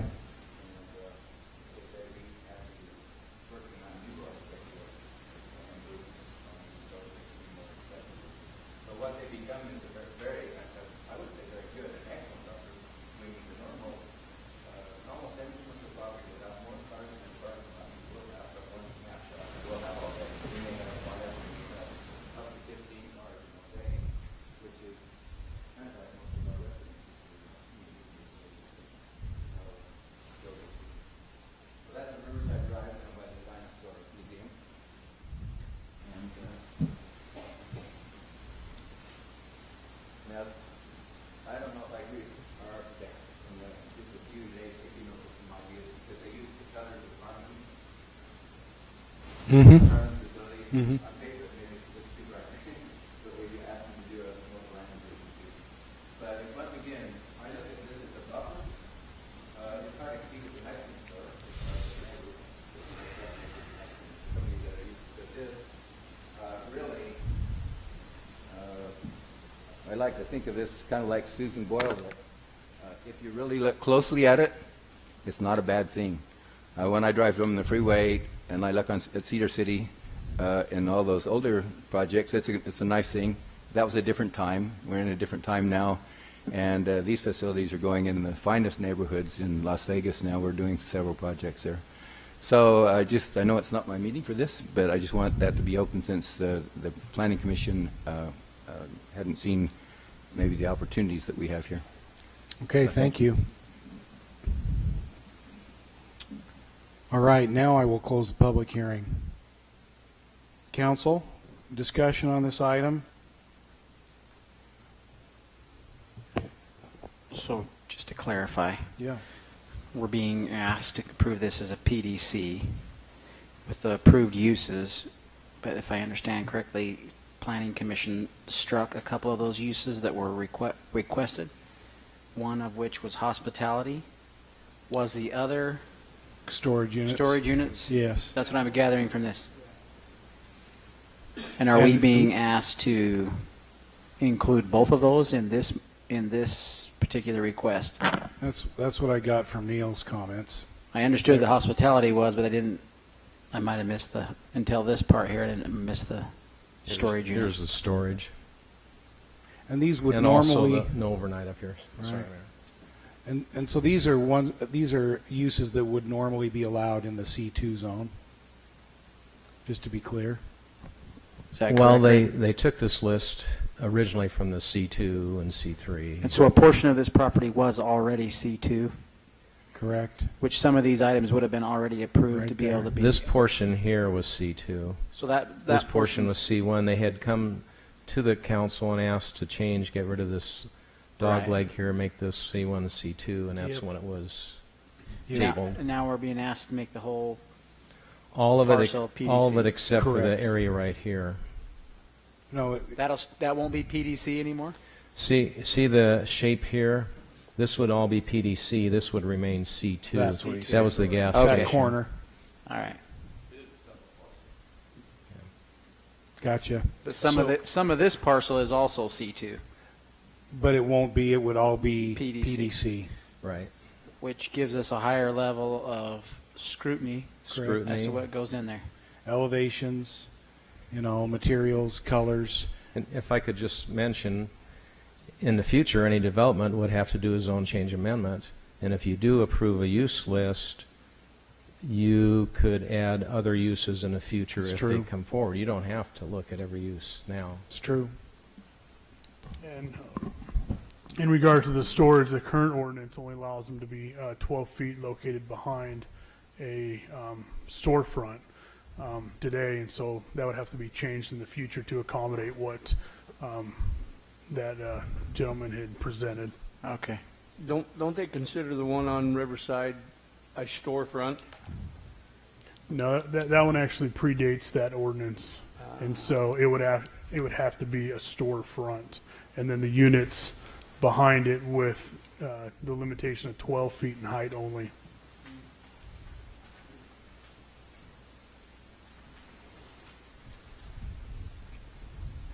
That answer your question, Jimmy? I think so. I'll go ahead and make a motion if nobody else has a question. Joe has a question. And I still have a question on the height. If it's passed with that hospitality in there, currently that would be 35 feet in height. Yes, but you can say whatever you want to. It's going to go to 40, right?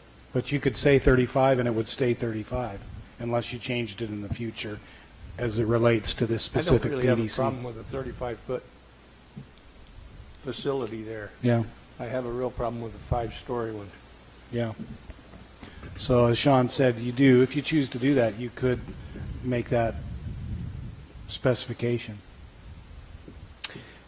Jimmy? So I'll go ahead and make a motion that we approve the zone change, the ordinance for the zone change from C1, C2 to PDC on approximately 8.01 acres on the northwest corner of the intersection of Snow Canyon Parkway and Dixie Downs Road, to include the use list shown, adding back in hospitality and storage with a restriction of 35 feet.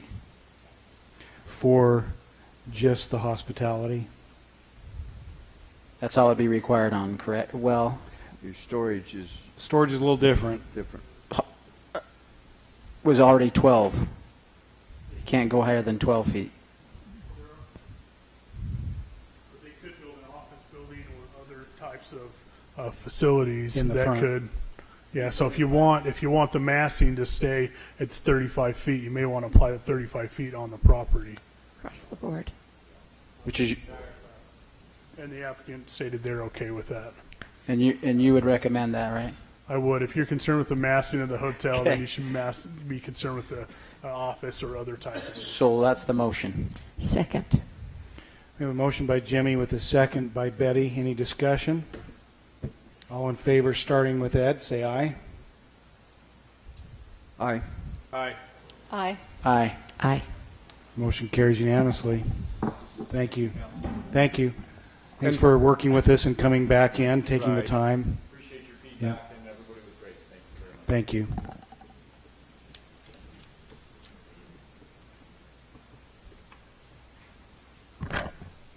Item number 6 on the agenda reads, a public hearing and consideration of an ordinance changing the zone from R110, which is single-family residential. Hang on, Ray. Thanks, gentlemen. Go get them. Thanks, Ray. Must have been the scouts exiting. Is the scouts leaving? Yeah. So the request is a zone change from R110 single-family to plan development commercial on approximately 2.31 acres. This is located at the southwest corner of Dixie Drive and 600 West Street. And I won't read all of this, but I'll kind of highlight it. As part of the request, it also includes a use of the land, and I'll touch on some of these quickly. The use list, business financial services, banks, offices, attorneys, real estate, telemarketing or call centers, food service establishments, bakery, delicatessen, ice cream restaurants, medical, dental, counseling services and similar uses, laboratory, dental, medical, dental office, optometrist, and retail sale of goods with all operations conducted within an enclosed building, including the following: antique store, pet and pet supply, groomery, pharmacy, retail goods, seed and feed store, retail, thrift shop, secondhand. And the rest of this is just the written text for the PD zone application, and addresses height and densities and how close a school or church is, etc. This shows a good aerial overview of the area. Here's Dixie Drive, and we're looking at the property right in here. There's two properties. This is owned by the City of St. George here at Dixie Drive and in the 600. And then this property here owned by the applicant. This shows the general plan, supports commercial at this location. And then the zoning behind it is residential, plan development residential.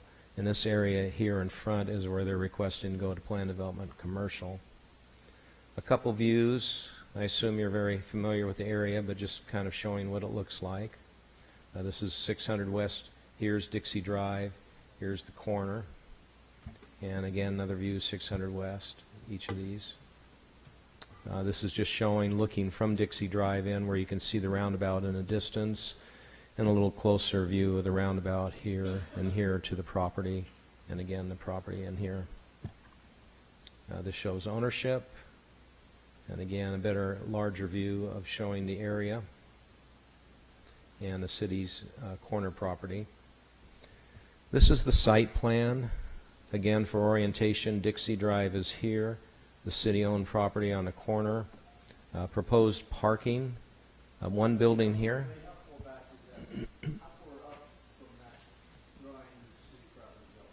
Step. I know the piece right there, but how far to the west does it go, or south?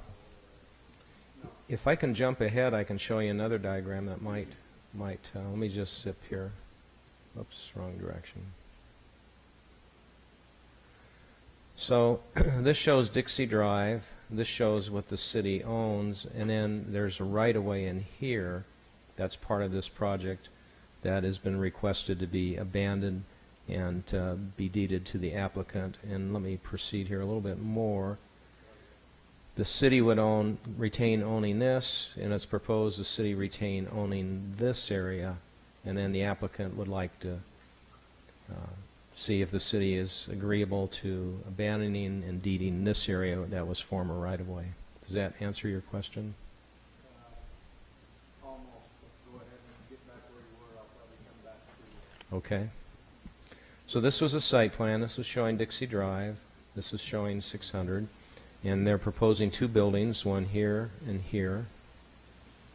And it's a two-story building here and a single-story out near Dixie Drive. And it would have built into a design drive-through, possibly pharmacy, possibly restaurant, to be determined, depending upon the parking. And this shows conceptual development, what it would look like with conceptual landscaping. Again, Dixie Drive, 600 West. This is the property that the city owns here. This is the one single-story building, the second story here, and there would be parking here. And right now, the city, I believe, has this property here, which is right-of-way. Okay, I guess as you look at that right there, is that landscaping and that parking being developed by the city or by the applicant, and who owns it once all done?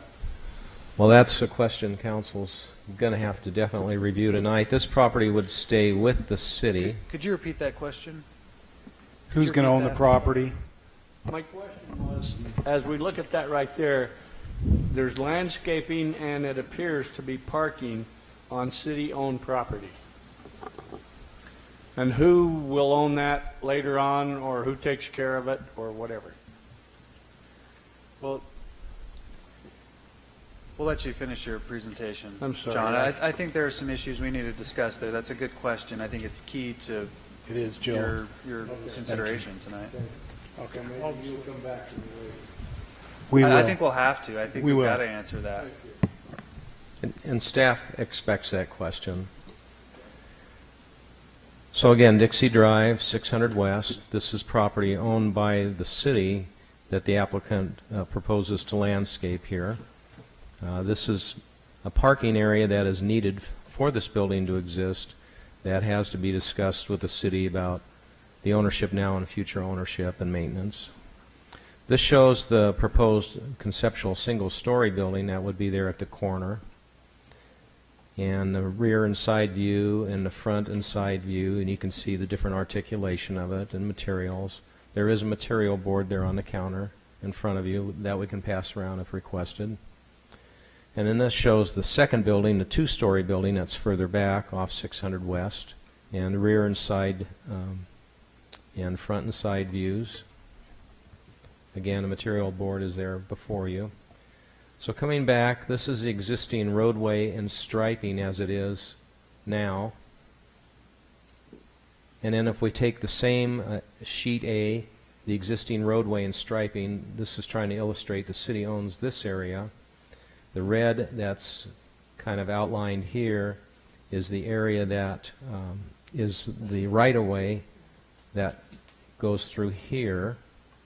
And what I showed earlier, that's proposed by the applicant that the city would retain this part, and they would like to go from here to here and have this so that they can create parking in here that they would be responsible for and maintain. That's the current right-of-way in the darkened area? The red is the right-of-way area, and let me go back, All of that area is currently owned by the city. owned by the In city. the red. In the red dotted line? In the red. And in the blue. Towards the intersection. Which, if I'm being a visionary and looking at that intersection, I'm saying that might be needed. I'd like to show you on another slide here what the future projection is, and then see what you Good. think. I don't want to get ahead of you, Ray.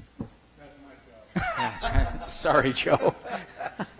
So I've jumped to this one, and the blue color I put here is the applicant would install today a deceleration lane. So this Dixie Drive would function as it is now, but for this project, he'd be putting in a deceleration lane, be responsible for that. But ultimately, in the future, it's looked at to have 7 lanes on Dixie Drive, lane 1, 2, 3, 4, 5, and 7, plus a right turn lane. So that's kind of showing how, if that is the case, this area still wouldn't be used for traveling upon.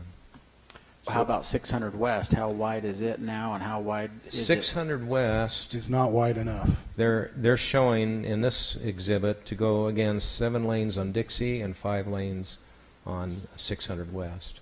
So Ray, you're going to have a right-in off of Dixie, and on 600 you're going to have a ability to make a left turn out of there?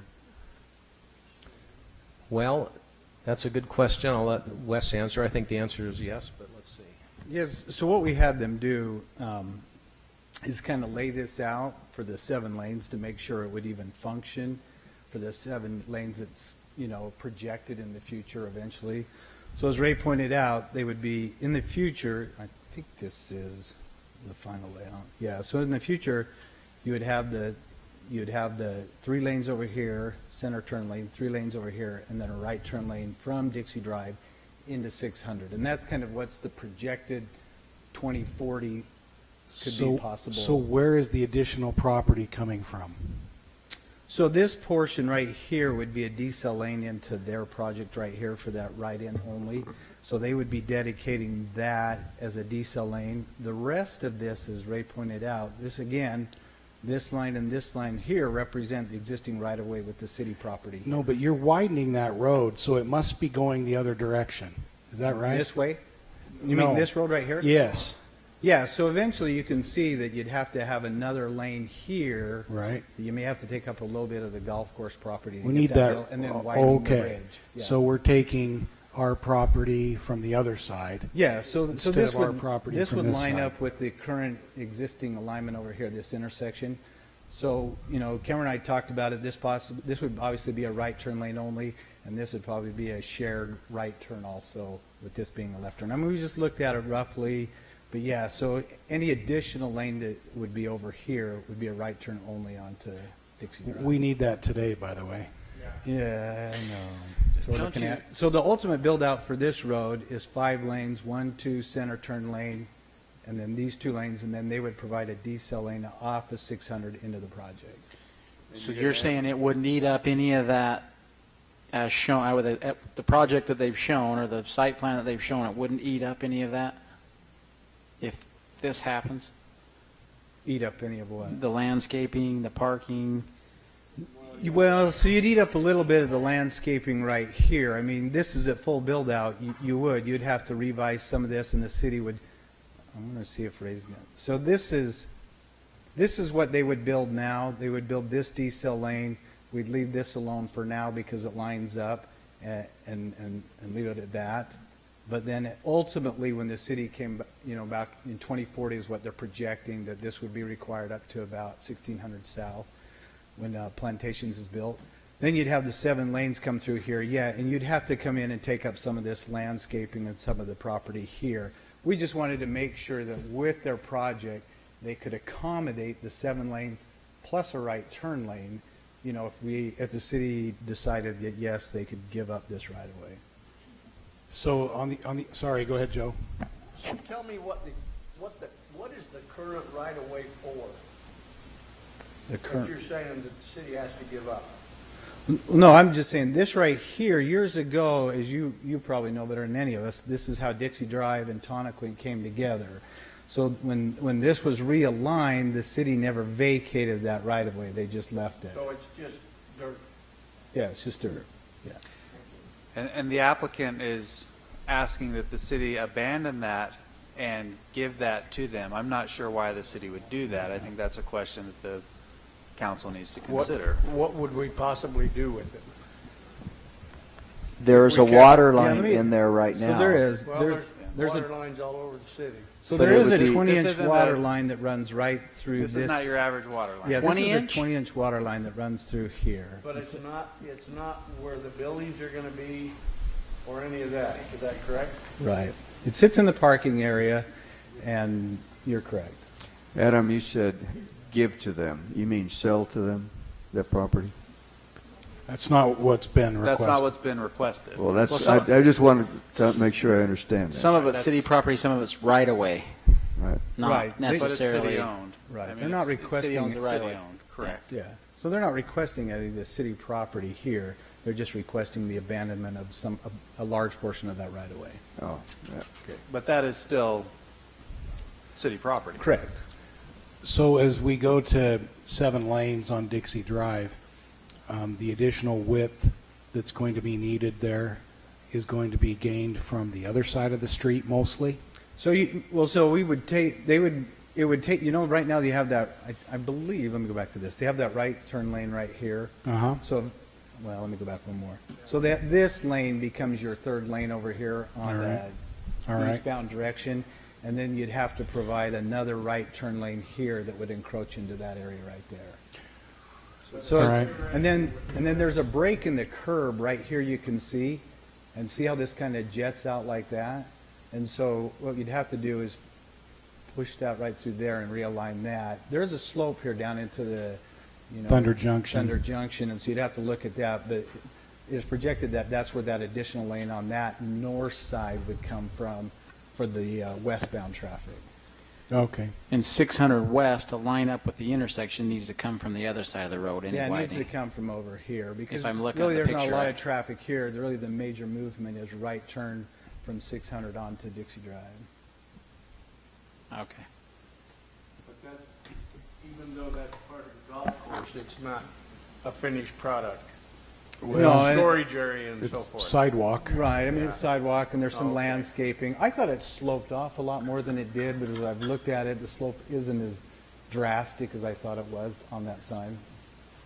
So yeah, so then this would be a 5-lane road with these 2, center turn lane, these 2, and then a right turn lane That'd be into good. their project. You don't see Okay. any problems with making a left turn off of that property onto 600? and From right going here? north. From right there? Yeah. You know, there'll be times in the day it could be very difficult with the amount of traffic coming through there. I mean, you know, it's a busy road Just as it the time. sits.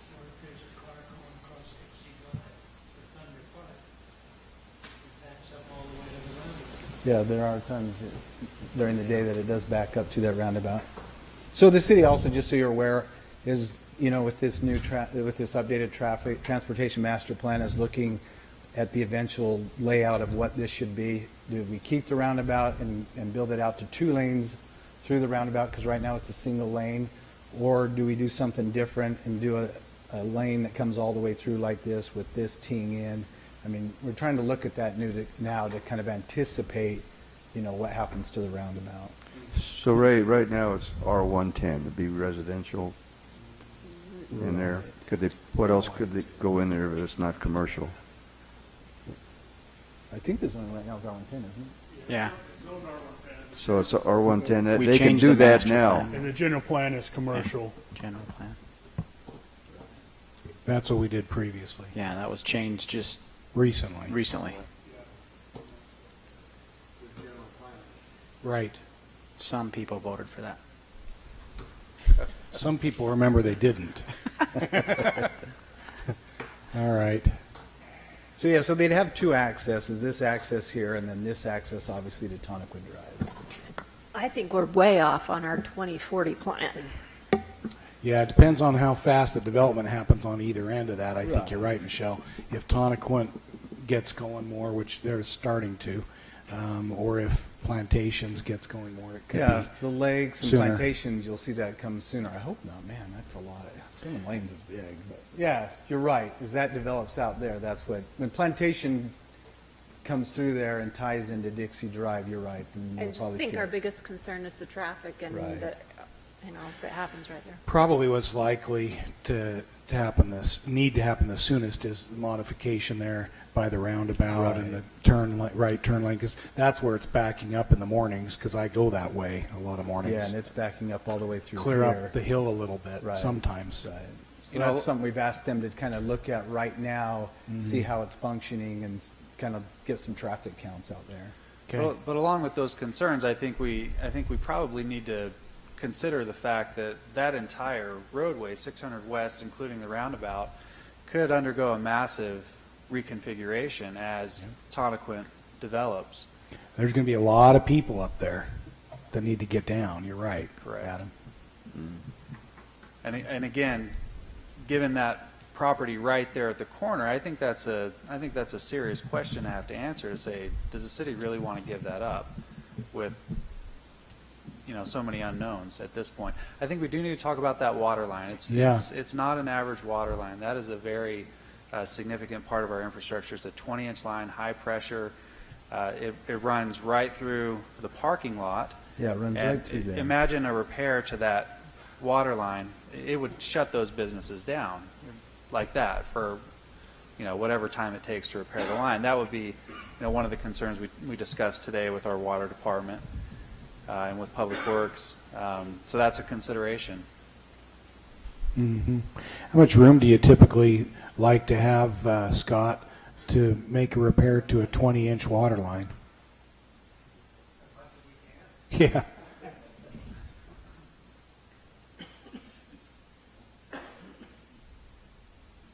This water line is, it's a little unique. We've got a pump station just to the east side of that road, and from about March till October, when that pump station is running, we'll be about 225 PSI pressure. So it doesn't take much of a break to flow a lot of water. So, you know, the parking lot is a pretty good location for it, because it'll channel that water. If their curbing is designed right, it'll channel it away from the building, but it's still going to has a potential of making a big mess there. The water park everyone wanted. Could be right there. It could be. What's that? The water park everyone wanted. Oh, Yeah, you gotcha. guys missed it. Sorry. There is a hillside there. Yeah. So if they don't get the city property, it's not feasible. Huh? They have to have the city property. I think so with the parking. I think for the part that's adjacent to Dixie Drive, that would be, do you think that's fair, staff? Perhaps the lower portion could still work. Without the city property, that's right, it doesn't work because you can't get any parking for your building. This side over here is not, it's not as necessary. It's That one just this area doesn't have here. the same concern. Right. Was the water line an issue that was brought up at Planning Commission? Or did we just kind of determine that recently? It was conditioned on working out that issue with the city, and so that was a condition between, that's why it's taken so long for it to come to city council between planning commission, to work out that issue.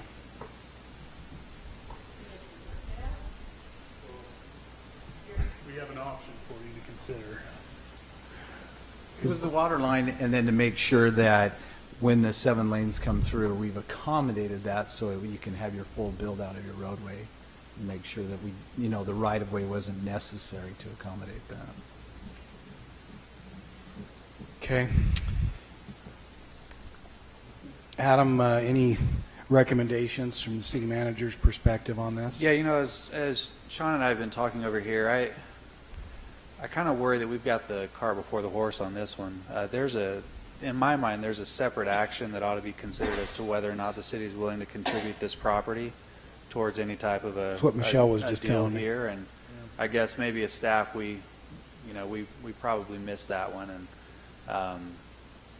I would like to see us take a step back and really revisit that and make sure that that's something. And we could certainly take direction now from the council. And we could prepare documents, and we can get that ready if that's what you want to do. I'm just not sure that a rezoning action would be appropriate without answering that question first. I think there's a process for that, and I don't think we've. So gone can through we it. table it, let staff work that out first before we do any zone changes? Absolutely, and I think it'd be helpful for us to know which direction you'd be inclined to go on that. I think the challenge right now is, I would not believe, and this is my personal opinion, that the staff and the property owner have probably agreed on all these things. Whatever we decide to do, that's what they got to do before we change the zone, I'm afraid. Because it does no good for us to say, this is what you're going to do, and that doesn't work for the property owner. Correct. I don't believe it's our policy to simply give away land. First of all, there's a value to that. I think we'd have to consider fair market value as a starting point for any type of discussion.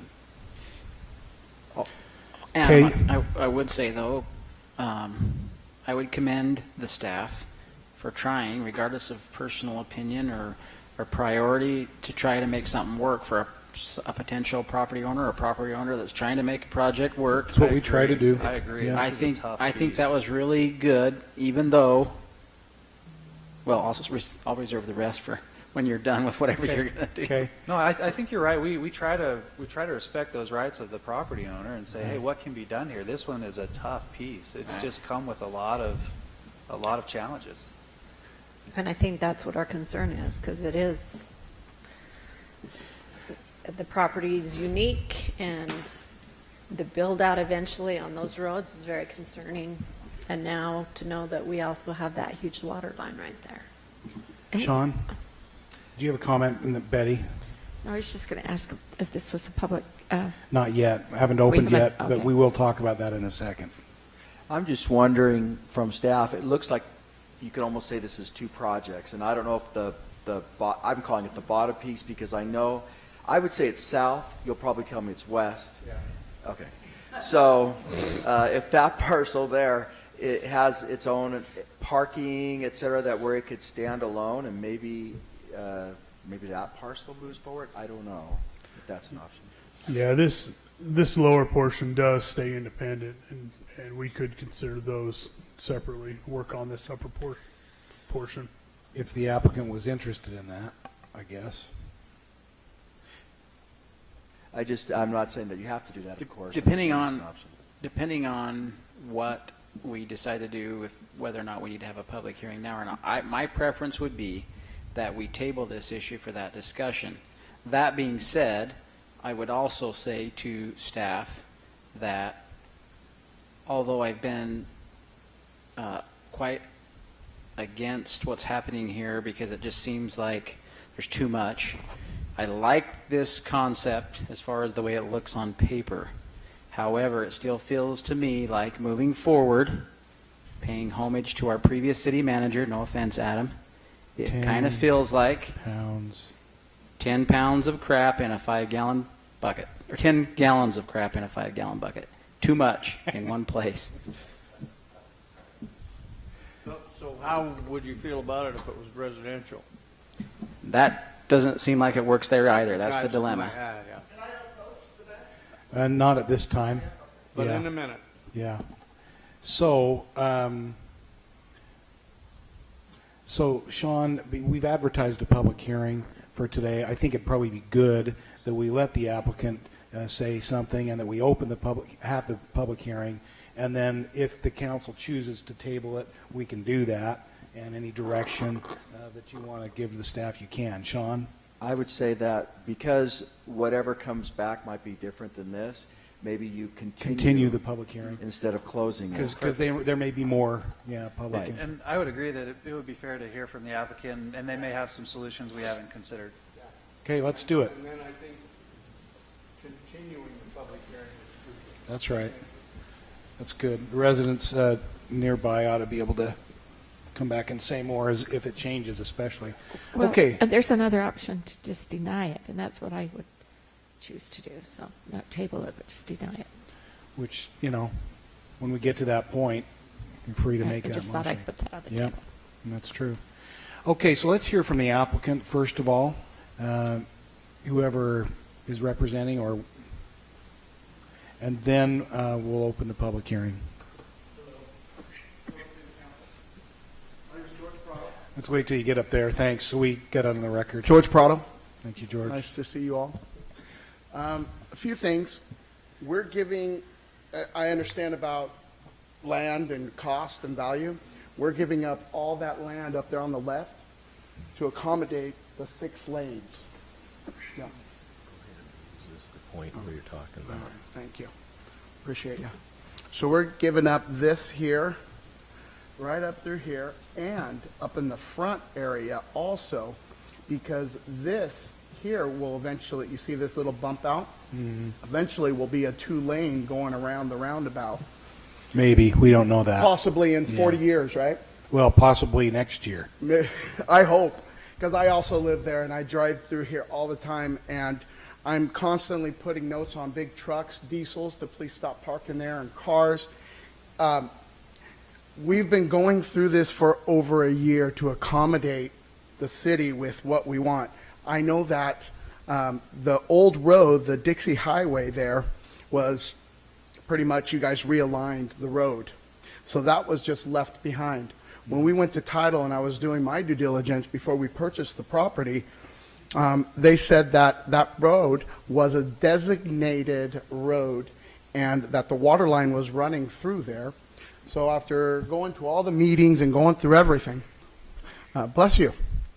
Thank you. So I guess what I'm trying to get at is, by all means, it's wholly up to you guys, but this road definitely needs help. And what we've done is accommodate everything to try and make it work.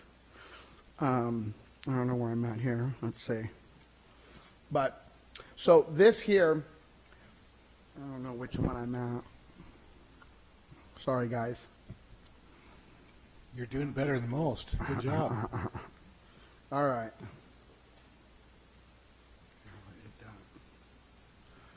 Anyway, so the road, in regards to adjusting it and making it bigger to accommodate the traffic, that's what we've done on all sides. But to realign Dixie would, to change it, it would cost more money. But that's not my money, it's your guys' money. But when you mentioned earlier about the city property, we want the city property, I'm giving the city property. So Well, that would be required anyway. I didn't know that, but it was just nice. But here's my wife. She would like to talk also. Okay. Hello, good evening, everyone. Kim Prado here.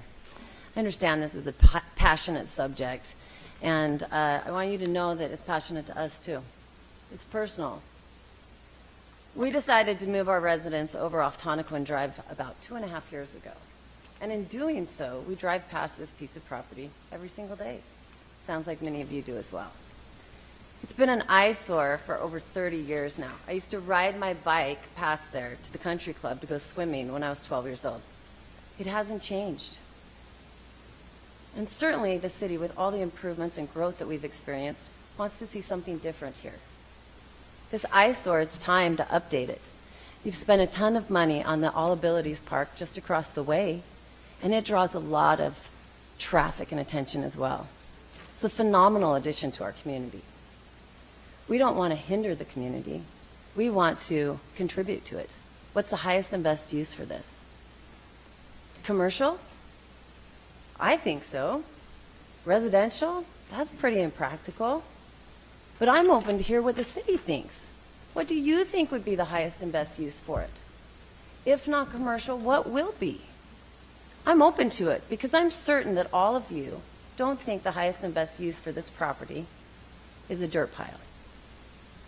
I can't tell you how many times I have stopped and I have taken phone numbers off of cars for sale.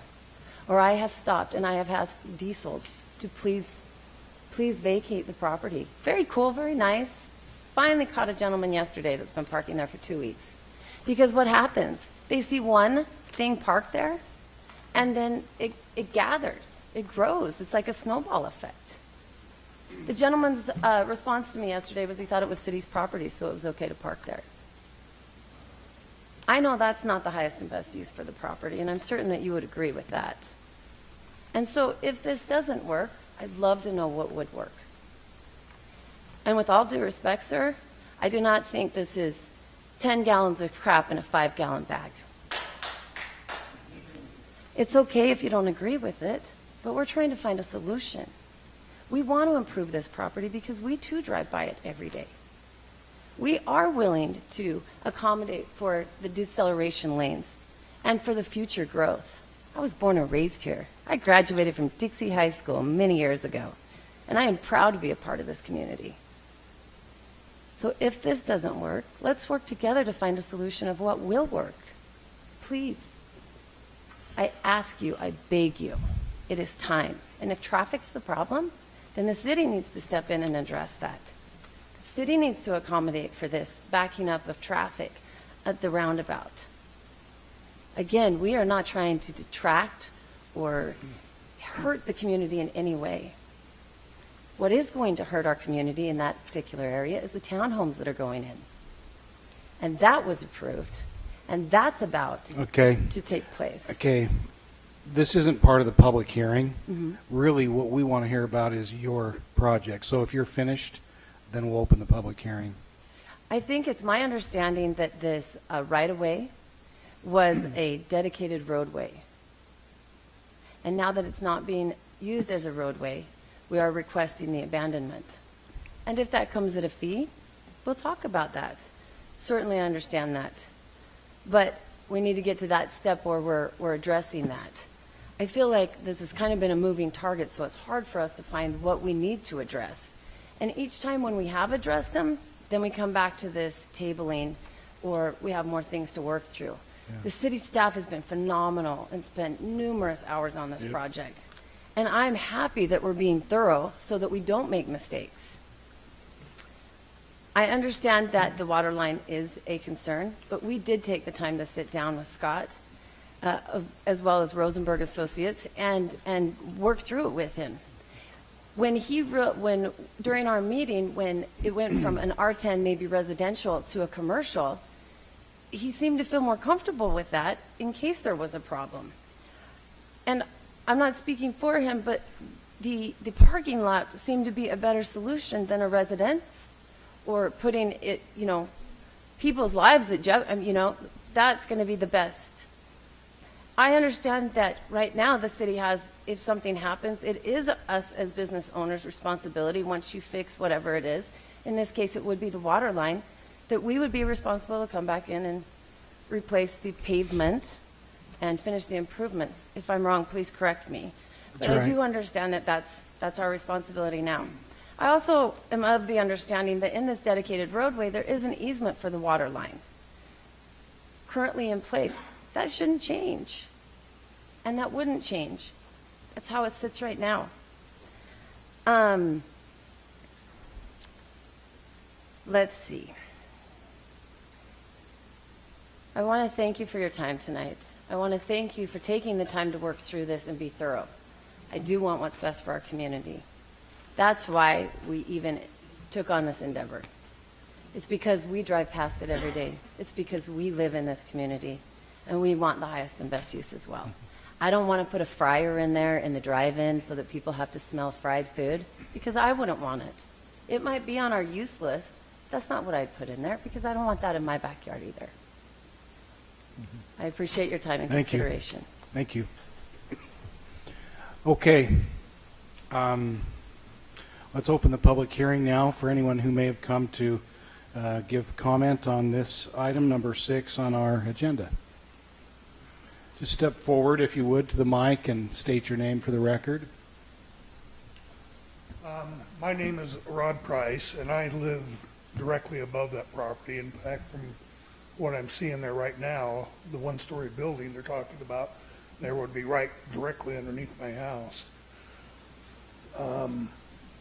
Now I'm getting a little bit more confused about what's being proposed there, because it looks like it's at the other end of the property, It's at both ends. at both ends.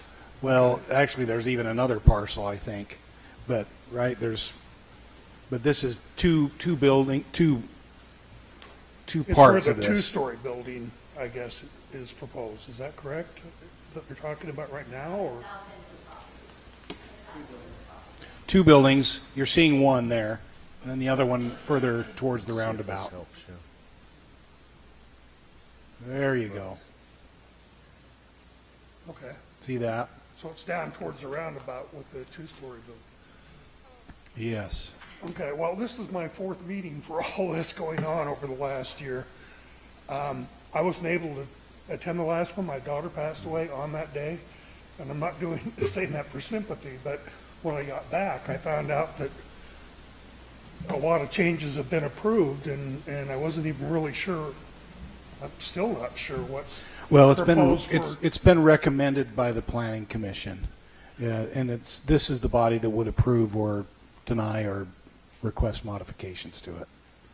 Can you tell me whether or not there's any kind of a night restriction that similar to what they were talking about in the 5th proposal there, that, I mean, right now, we can't even go out in our yards in the daytime. It is so noisy. You can't hear each other talk. Well, it's not going to get quieter. I get that, but I don't want to add to it either. It is going to be added to when you really look at it. You're going to have more traffic coming down Tonnequint. You will. It was designed for that. That's why it's a 5-lane road. And this piece of property will be developed into something. So, I mean, there's going to be, one way or another, someday, there's going to be, depending on what the highest and best use is determined, there's going to be either homes or, potentially it could be changed to townhomes, or there's going to be commercial. Right now, the general plan was changed, contemplating commercial. Mhm. So in other words, I don't know if you've been watching anything on the news about the disabled veteran that's got a piece of property that looks down over the pizzeria when they came in and put all that kind of thing in. He's got noise going all night now, again, too. Am I looking at something like that? As a Well, property owner up there? again, it depends on what the council decides to do and whether the zoning is changed.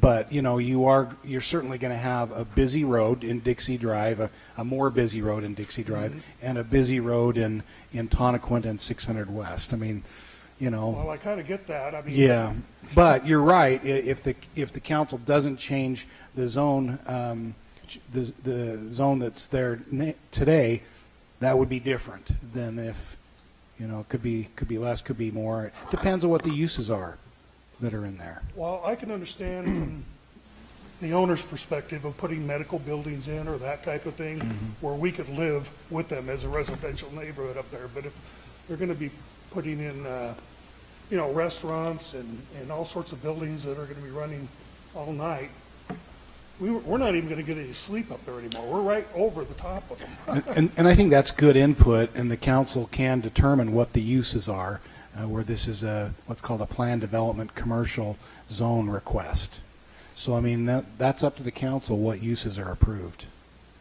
And so your input is good. Okay, well, those were my questions and my comments, and I appreciate your time. But All right, thank you. So you're right above on the hill. I'm right over the top of Okay. the one-story building. Okay. Other comments? Sure. I don't fall in love with the sound of my voice. Like some You should people- be sitting like up here some then. people do, who I Yeah. won't mention. Fred Dungan. I live at 2105 Balboa Way, which is right across the street from the Southgate Villas. In 1991, when Tonaquint used to go across the bridge by Southgate, Yep. Jay Inch referred to that area as the Southgate Swamp when it rained, because it was. I have no problems with the development whatsoever, other than the safety issues, which staff, and I agree with you, Councilman Hughes, they've done a tremendous job on, because there are several safety issues if this is put in before the enlargement and the improvements to Davy Drive and to Tonaquin. Only thing I would keep in mind about the two-story building, we've had very few accidents at that roundabout. Why? In my humble opinion, it's because it's wide open and you can see everything that's coming in contrast to the roundabout at Bloomington, which you can't see anything until the truck's on you. But by the same token, something's going to be in there, and I have no problems with what they have planned, just with the safety issues, which I think staff has really covered quite well. Thank you, Fred. Appreciate it.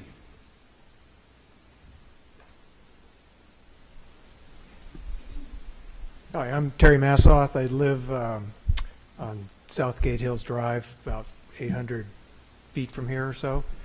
I have one concern. It'd be if 600 West is currently 3 lanes, I understand. It's going to be made to 5 lanes in the future. Yeah. The lanes will not be coming from this property. They'll be coming from the golf course. That's what it's been explained to. Is that right, Wes? Or at least mostly? Let's see if you can go back A here. little bit of both. The right turn lane would be The from right-of-way golf course. extends to right here, right now. It's built to about somewhere right in there, and so most of the additional lanes come this way, but they're within the right-of-way. The one that would come over here to the east is an additional right turn lane onto Dixie Drive there. And so most of this, other than that D-cell lane, would be built within the existing right-of-way that's there now. So it'd be built further this way. So it's both sides. Yeah. As a golfer, I'm just concerned about taking away from that part of the golf course. My personal opinion is I would rather see this as a residential area if that's the best possible use. I would not want to see a commercial there. Just my personal opinion. I think the best use would be as an extension of Thunder Park and the Southgate Golf Course, make a green belt all the way through there somehow. That might require purchasing the property from the owners. I understand that. That would be my personal opinion. Thank you. Thank you very much, Terry. Any other comments? Mayor, for the record, I would refer to 2 written comments we received, one from Mr. Massoth and then another from Alan and Deborah Griffin, which I believe the council has provided copies of. Yes. Thank you. I just wanted to address, the Planning Commission did put a light restriction for nighttime, definitely. I just wanted to say that we had addressed that with the Planning Commission. Thank you. Have they, sound walls, hours of operation of these businesses, that type of thing, in this last approval? We don't know specifically what would be there yet, but Ray, or staff, Wes, whoever, I can't remember, was it Ray doing this? Any comments on those kinds of questions? Well, the Planning Commission made the recommendation to approve it with conditions. They do address the lighting. They did not address the sound wall. Commercial against residential would have a 6-foot wall and a building would buffer, but then again, you got the topography, the elevation difference. So, Right. so Can't build a wall all the way up. Okay. Thank you. If there are no more comments, I'll close the public hearing, come back to you, council, for your direction. You know, I think it would be helpful if you're inclined to table this, if you got specific with staff in terms of what you'd like them to do. So I like the project. I think commercial is, nobody wants a home right there. My concern is the traffic, and my concern is working out between the staff and the owners, the property. We aren't just giving it away, letting them understand that we would request that right away anyway. So I would like to see that happen before we move forward with this. You know, and along those lines, Michelle, I would say, as I think a couple of the residents have said, we ought to, in particular, what is that? Is it 500 West? 600? 600. I drive it every day, but I don't know what it's called. So on 600 West, I think that ought to all be resolved concurrent with this project being built, assuming it were. Yeah, whatever's going to happen, if it's going to, you know, the study you talked about, Wes, I think we ought to resolve that, figure out what we're going to do, because it's already not a perfect situation at certain times of the day, right, Fred? So, so I think whether we're going to add a lane here, add a right turn lane there, what we're going to do there by the bulb, you know, right before the roundabout, I think it'd be good to know what we're going to do there. Even if we don't know it today or 2 weeks from now when this comes back to us, whatever, I think we ought to, before or as it's built, we ought to be building our improvements if needed, whatever's needed. And I would say that some improvement is needed. So anyway, that's just my thought, and I think staff could kind of work through some of that in short order, I think, to be able to come back to the council with something that would work. Adam? I think we could as well. I think maybe one of the questions that we would need some guidance on is, granted, you can't, I don't think you could approve this right now, but would you be willing to consider the city divesting itself of that property to the applicant, that strip that comes across? I think that's because a good question. Because if that, the answer to that question is no, then that obviously changes how we work on this. Early on, I know in the process there was a question of could the city lease that to the applicant for parking? But what's the point, right? Because if you Correct. do that, if we ever needed that back, then they don't have the parking. You've got a nice, beautiful commercial building that doesn't have parking anymore. Right. Right. And furthermore, I think that would violate a precedent that we've set many times over, that required parking has to be on site, and that would not technically be on site. It'd be on a separate Someone parcel. else's site, yeah. Right. So Ours. that's the direction we would need. So thoughts there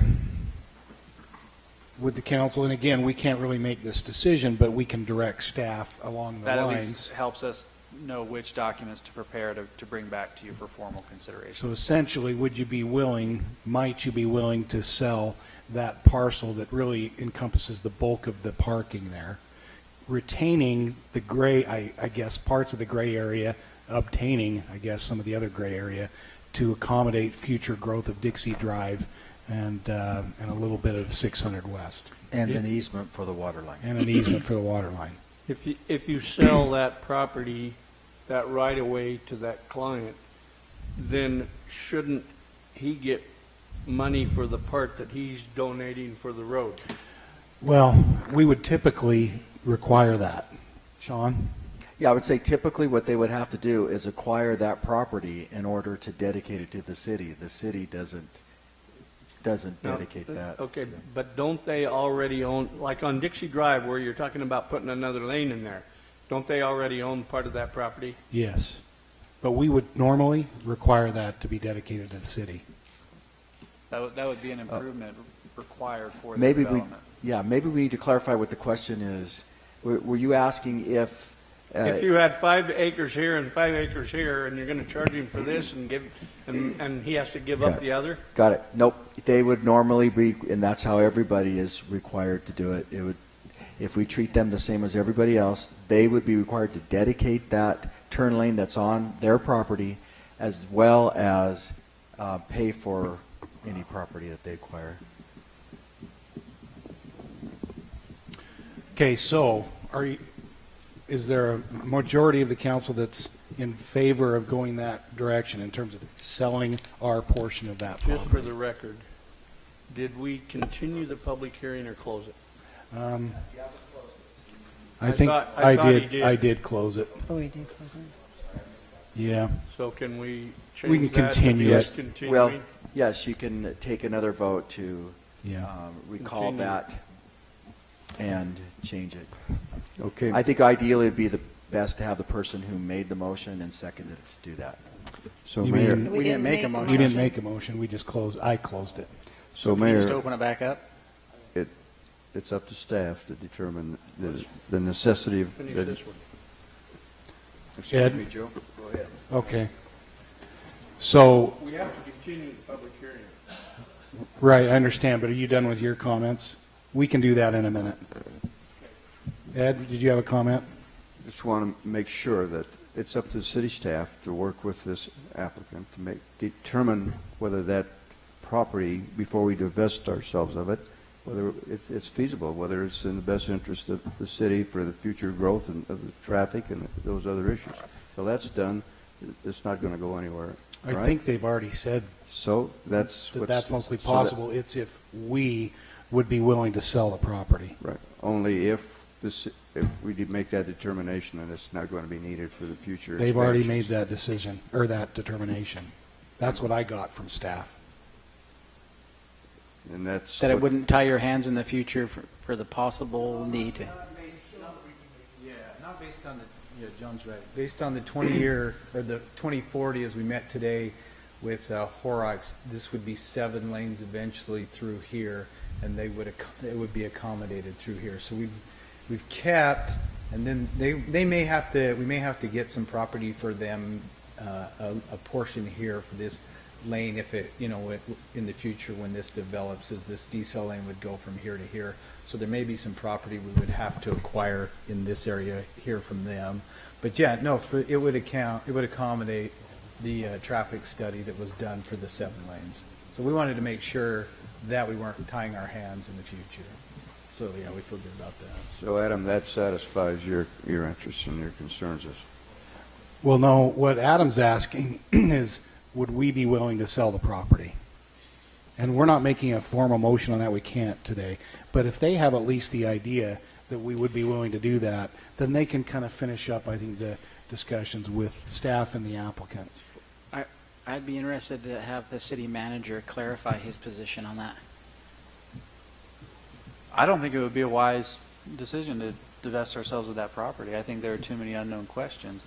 I do value what our planning staff are saying. I guess if you feel like that's accurate and long-term, I just have a feeling we're going to be right back here, whether it's us today or another council, another city manager, other city staff going, hey, we've got to figure out how to buy that piece of property that we sold, way back when. It could go either way. It really could. I think it's fair to say it could go either way. Without the property sale, I don't think this project works. So I have a motion if you'd like it. you're welcome to do that if you'd like. I move that we deny this project, or this request. Okay, we have a motion Second. by Betty. We have a second by Jimmy. Any discussion on the motion? All in favor, starting with Ed, say aye. Aye. Aye. Aye. If I counted right, the motion passed. So the request is denied. The applicant is certainly willing, if you're interested, you can certainly talk with staff about a significant change. If there's a significant change in a proposal, you could bring it back within any time. If it weren't, you could bring it back in a year. But if you want to bring something back that's deemed significant, they can help you understand what that would be, and then you can try again. Thank you. Okay. Number 7.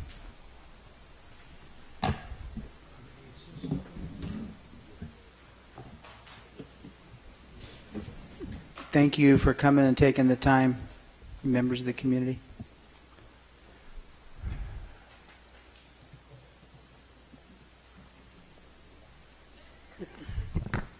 Good evening.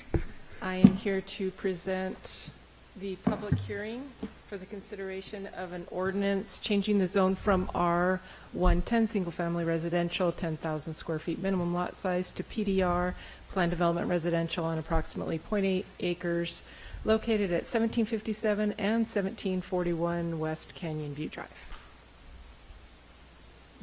Okay, here we go. Here's the location. I'm pretty sure you all know where this is. We are at the, what is this, Green Valley area here up above. These are 2 vacant lots right now. The applicant recently went through a general plan update, and they updated this to a medium density residential. And their request tonight is R110 is what it is now, and they're requesting to change those to PDR, which would be in line with the property that's to the south. This is what the applicant is proposing. They're proposing 2 twin homes on the lot, so a total of 4 units on the 2 lots. And I've got some more visuals here to help out. This kind of like the floor plan here. The main floor, the bottom floor, will be for the garage. Then we've got the living room, kitchen on the next floors, and then the bedrooms and bathrooms up on the 3rd floor. So it'll be from the front, from Canyon View Drive, it'll look like a 3-story building, but from the rear, it'll look like a 2-story building. These are some exterior photos here. The building height from the front will be 34 feet, but from the rear, let me go to the next screen, will be about 21 feet because they'll have that garage level completely buried. This is a view of the exterior kind of with the proposed materials that they'll be using. They've got decks on each of the units. This is obviously just 2 of the units. They plan on just doubling this right next door. Material board, I do have a physical copy of this, basically stucco. The trim is going to be wood. That roof is black, or it's kind of a tinny color.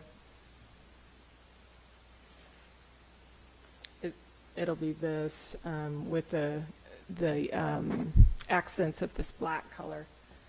This did go through the Planning Commission. Oops. Let me get you some street views here. We've got the condominiums that lie just on the other side. Their view should not really be blocked because there is a huge difference here in elevation from Canyon View Drive up to those condos behind them. So they are allowed 35 feet without any type of single-family home can be 35 feet. So they're not really asking any exceptions or anything with the height. They're going to stick with what is regulated right now.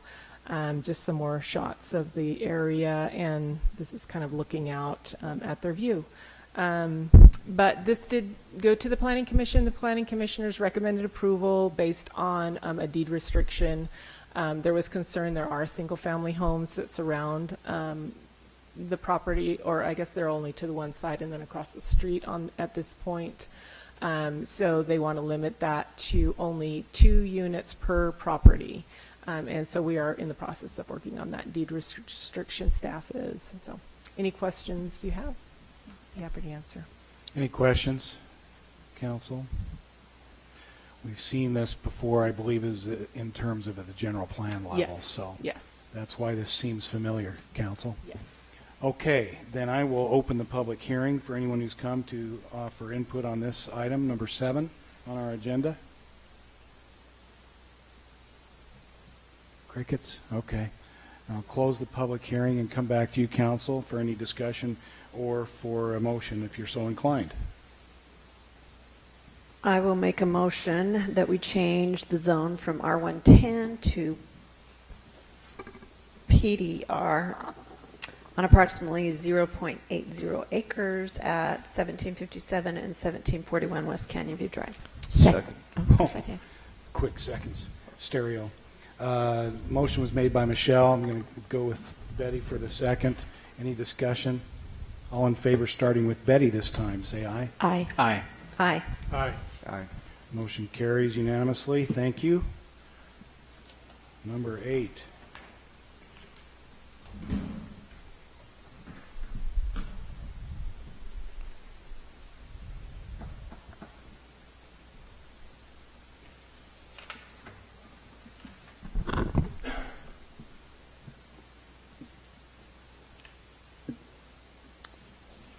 Okay, number 8 is a request to consider vacating an easement, an existing power line easement owned by the city of St. George that is no longer needed at approximately 1850 West Canyon View Drive. So this is Canyon View Drive right here. This is Green Valley, and so there's an easement that was dedicated quite a long time ago for power that extends from here clear up to here. Yeah, over here somewhere. I can't point to it. But anyways, we abandoned a portion of it when we did that loss development over here, and now they're just requesting to vacate that portion right through here. There's no power that's in it or that we can tell was ever installed in it. I'm not totally sure why it was ever dedicated. Questions, council? Some cleanup. Right. All right. Thank you, Wes. Open the public hearing for anyone who may have come to provide input or ask questions on this item 8 on our agenda. And seeing none, I'll close the public hearing. Come back to you, council, for your action. Mayor, make a motion to approve the vacating of a portion of the existing power line easements as articulated. Second. Motion by Ed with a second by Jimmy. Any discussion? All in favor, starting with Michelle, say aye. Aye. Aye. Aye. Aye. See, just have to mix it up. Motion carries unanimously. Thank you. That's all the public hearings. Now move on to final plats. Thank you, staff, for your work on all these, by the way. Okay, this is item 9, correct? Item 9 is request to consider approval of a 14-lot residential subdivision final plat called Tuscan Hills Phase 4. Representative is Alpha Engineering. Property is located at 1310 West, 1690 South. Zone is PDR. All aspects of this final plat reviewed by staff and it meets the conditions of preliminary plat. Here's Dixie Drive right through here. So this is the Tuscan Hills subdivision, and it's right up here to their west edge of their subdivision. Right now it's these lots right here. This area here is open space that will be dedicated to the association as part of the overall master plan for this area. So as each subdivision came in, they were supposed to dedicate a portion of the open space that was shown on that original master plan. So that's what this is. And then this is a 30-foot ridge line setback area that would be no buildings within that setback. Questions, council, on this final plat? Ready for a motion? Motion to approve the final plat for Tuscan Hills Phase 4. Second. Motion by Michelle, second by Jimmy. Discussion on the motion? Seeing none, all in favor, say aye. Aye. Any opposed, say nay. Motion carries. Number 10. Okay, item 10 is a request to consider approval of an amended final subdivision plat called Coral Desert Subdivision Phase 2 amended and extended. Representative is Alpha Engineering. Property is located at 1450 East and approximately 800 South. Zone is PDC. The purpose of the amended plat is to decrease the size of Lot 2 and add Lots 3 and 4. So originally, this was Lot 1 and Lot 2 of the final plat, and then they dedicated this road right here to that point right there. They're now coming back, and they're decreasing the size of Lot 2, making Lot 3 and Lot 4, and vacating this roadway here and dedicating a new alignment of the roadway right there. Staff's good? Yeah. Questions? That's not. Motion to approve the final plat for Lot 63, Bloomington Hills, number 2 subdivision amended. No, this would be for the Coral Desert subdivision Phase 2 amended and extended. I'm sorry. Number 10. Yeah, number 10. Oh, well, you could keep 11 when we get there. Motion to approve final plat for Coral Desert subdivision Phase 2, amended and extended. And please pardon. Okay, Adam, before we get to a second. If you could, we've got a couple of things we just wanted to mention on this item. First of all, we need to, because that roadway will continue to the south, and we've got some discussion still on where the exact alignment's going to be. We need to be able to change that alignment. There's a trail that we want to get in there. We've discussed that with staff, and we haven't got the exact alignment for that trail. Also, there's the completion of that roadway on both sides, which we think the developer will be responsible for, but we're willing to forego, obviously, a sidewalk on one side of the roadway where it wouldn't be needed. And if the city's going to place a trail there, we'd like to discuss that perhaps instead of a sidewalk there, we would have just install our trail. So there are a few things that need to be worked out on that to make sure that we are okay with that. So I alignment of the roadway. suggest that we ask Betty to withdraw her motion and table this. That sounds like too much to be done before we do this. I think that ought to be handled. The trail, just so you're aware, so there's a wash that comes right down through here. And so as Sean indicated, the proposal is to eliminate the sidewalk on that side and build the trail up through here where it'll come back right up through there. Although during our staff meeting today, there were some other alternatives that were discussed, and that's why we're bringing it up now, is that there was some concern. You know, if you look on that whole area, we want that roadway to go through, and it'll come down onto Riverside Drive, which will be a good backbone there to take that traffic off of there. But we've still got we have to align it through the old MacArthur piece and how that's going to work, and then through what we're calling is the Dixie State parcel, which really is co-owned by the city right now, but we are working in an agreement with them, and we'll have to have that alignment and trail built into that transfer of property. And so that's why it makes it more important that we get this one right, because it'll go right into that Dixie State piece. So I would second Betty's motion to withdraw her original motion and table the issue. Second. Amen. Can you do that in one motion? Okay. So you withdrew your motion, you voted to table it, and you just seconded it. Is that clear as mud? But this will work. We just need to get it exactly right and have it Agreed. lined up so Agreed. that it can go under the Forest Master as we Connect to the promised hospital trail. We're giving you a chance to get it right. We don't To want make sure we get it right. We don't want to Doing do it right. anything to impede that connectivity all the way down to 900 and Riverside. Right. That's all attorneys need to get it right, is a little time and money. That's what's important. Money and time, yeah. Any other discussion on the motion? No. All in favor, say aye. Aye. Any opposed? Motion carries. Thank you. Appreciate the clarification. We can get that resolved quickly, I think. Now, number 11. Okay, number 11. Betty, you want to make a motion? Just kidding. I'll make it quick so you can do it. Oh, go ahead. Number 11 is a request to consider amendment final subdivision plat, Lot 63, Bloomington Hills, number 2 subdivision amended. Representative is True Line Surveying. The property is located at 3073 South 9 Bark Circle. Zone is R18. Purpose of this plat, so this was originally 2 lots. Then they came back and they merged the 2 lots into 1 lot, and then determined that they couldn't do what they wanted to do on the 2 merged lots. So now they're coming back. The line used to run like right through here. So now because they can't do what they wanted to do, they want to come back and split the lots back into 2 lots. Perfect.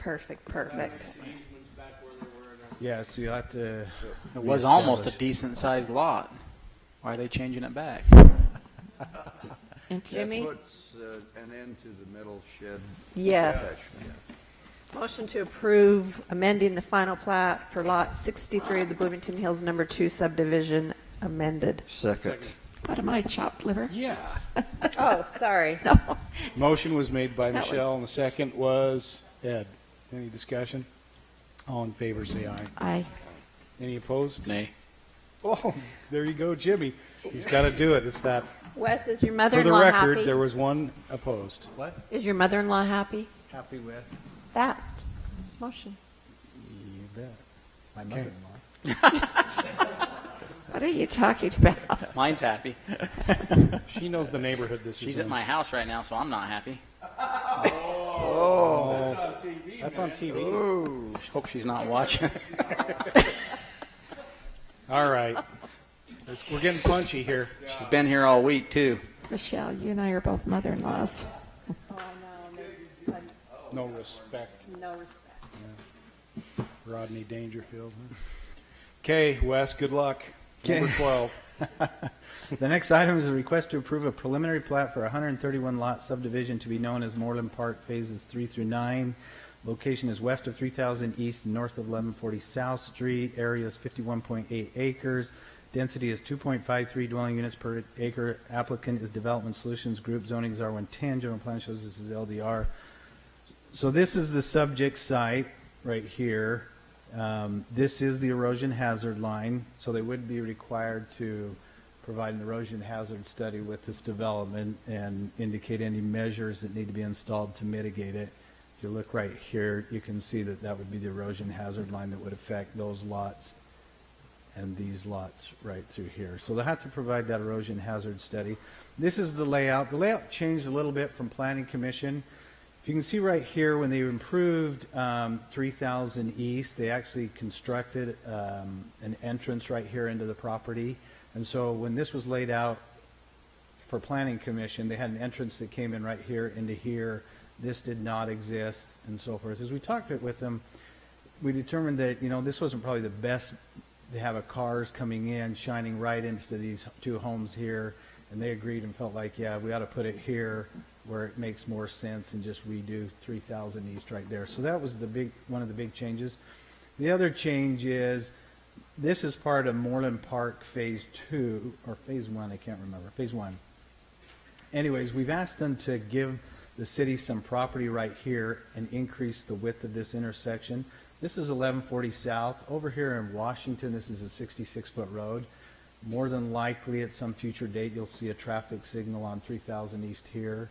And we felt like this ought to be widened so that you could have an ingress lane, a left turn lane, and a shared right and through lane. And so we've worked with them to kind of adjust this a little bit, and they're going to dedicate some property here to accommodate that widening of that intersection. So that's kind of what that's about. What are they calling this place?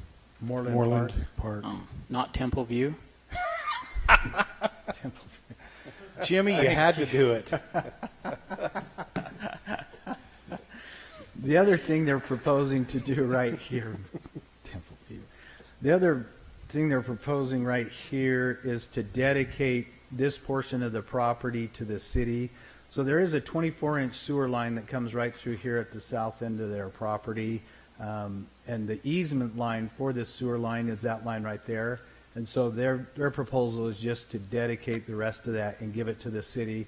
So you'll have a storm drain line that comes through here that discharges into an open ditch through here, and then the sewer line that's already there. And so their proposal, let's see if I can go back, is to dedicate that to the city all the way through this portion here. And then they are showing this lot, this area right here as a lot. It's set aside as a future park, but they'll just include it as a lot for now until at such time as the city and the developer can work out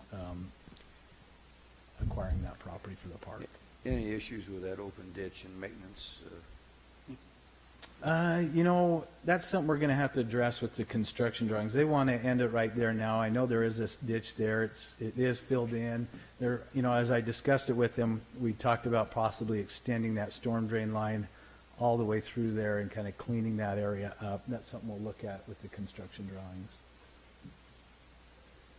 Other questions, council? All right. If you're so inclined, ready for a motion?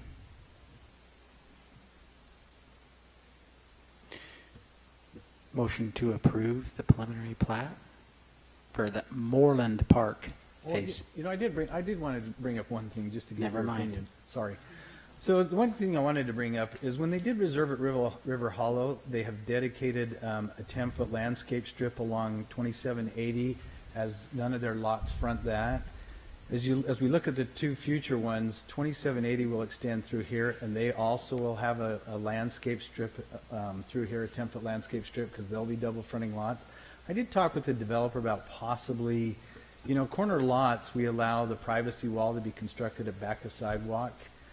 I did talk to them about possibly pushing that privacy wall, maybe 8 feet off of that is what they would give, and continuing the landscape strip through here. I don't know if you have any opinions about that, or Depends on who's maintaining it. they would put it in the property owners. They would be side lots, and so they wouldn't be backyards. It'd be part of a side lot. So that is a question. It would be a side lot, and they would request that each owner, if the city would like that landscape strip to be extended through there, that each owner. Otherwise, we would just have landscape strip through here, put the privacy wall at the back of the walk through here, and then do landscape strip out through there. If it's really going to be contiguous, I would think we'd want to have it be somewhat uniform. That's what my thought was, but yeah, I'm not a landscaper. So I don't know. Council, it's up to you if you want to give that direction to staff or not. Doesn't matter, but Jimmy's motion. yep. I like Wes's thought. You want to make a motion or revise it or whatever? Yeah, I'll go ahead and make a motion to approve the preliminary plat for Moreland Park Phase 3 through 9 And provide a landscape strip along that west side of 2780 East. as explained by Wes. Second. Motion by Jimmy, second by Ed. Any discussion? All in favor, say aye. Aye. Any opposed? Motion carries unanimously. 13, Oh, yeah. Woodland Townhomes. Nope, wrong one. Sorry. So this is a request to approve a preliminary plat for a 173-unit townhome subdivision to be known as Woodland Townhomes. Site is located approximately 2780 East and Mall Drive. Area is 14.89 acres. Density is 11.62 dwelling units per acre. Applicant is Arbor Park. Zone is PDR. General plan is MDR, HDR. So you saw this with the zone change. Again, here was Moreland Park right through here. This could be Temple View Townhomes Phase 2. I don't know. Could be. Anyway, so this is what they're proposing right It's through. getting a little too far away. Yeah. And so you saw this with the zone change. This is the layout here. Again, this site right there. You'll notice that again, this again is the erosion hazard line, so they will have to provide an erosion hazard study indicating the measures that would be required to mitigate erosion protection along there. This is the layout here. Let's see. This again, like the Moreland, that's proposed to be a future park that would tie to that 2-acre park, providing a 4-acre park. One of the conditions that was requested at Planning Commission was this be included as a lot within this area here so that it's set aside for the park. So we're going to have to try to work that out and include that. The decel lane along Mall Drive, Mall Drive will provide access to this through 2780. So their proposal is to construct the 32 feet of pavement from Mall Drive down to this point here, and then full road improvements through here. They would be required to provide a decel lane off of Mall Drive with that first phase, as a first phase based on the traffic, or based, on the anticipated traffic, it would require that decel lane. But they also would be responsible per that agreement with SLR to construct those improvements along Mall Drive and finish them along the frontage up there. So that would be part of that agreement that's already been signed with SLR. Improvements meaning curb and gutter? Curb, gutter, additional asphalt, and then they would also have to put in a decel lane coming off of Mall Drive into 2780. They'd just probably build to the curb returns at 2780 and then just build 32 feet of asphalt with this future project finishing the road on the west side And when the commercial property finishes here, they would then finish the east side. So of that road. 2780 will just be the asphalt. Just be 32 feet of pavement through there to there and then down here. So they'll have to finish these improvements along here with Mall Drive and provide a decel lane into 2780. Beautiful. They also may have some responsibility with that, a traffic signal here, as their traffic study indicates that this fails here when this is all developed out. So we're working through that with them as far as. When you say may, that means the traffic study will determine that? They have the Well, responsibility? it does. Right now, it indicates that this fails here because there's not enough gaps created by a traffic signal here for people to get out. And so we'll have to get with them and discuss that with them as far We as. could end up with traffic signals on both Will sides of that bridge. And will that be determined before final plat, or is that just something? Yes. Okay. it will be. Yep. Okay. Okay. Mall Drive's going to be a busy place. Any concerns? Council, any questions or concerns otherwise? Motion to approve the preliminary plat for Woodland Townhomes. Second. Motion by Jimmy with second by Ed. Discussion? All in favor, say aye. Aye. Any opposed? Motion carries. Ooh, a lot of stuff going on over Okay, there. the next Oh, item is a request to approve a preliminary plat for Woodland Patio Townhomes, 92-unit townhome subdivision to be known as Woodland Townhome or Patio Homes. Approximate size located approximately 2780 East and Mall Drive, area is 16.79 acres for density of 5.47 dwelling units an acre. Applicant is Arbor Park, zone as PDR. Again, you saw this one. Again, this site is just to the east of the other one we just looked at. And as you saw in the zone change, this is their layout here. Again, whichever one builds first would have to start those improvements along Mall Drive. So whether it's the townhomes or the patio homes, we'd have to look for those improvements, and also the improvements along 2780 to provide access.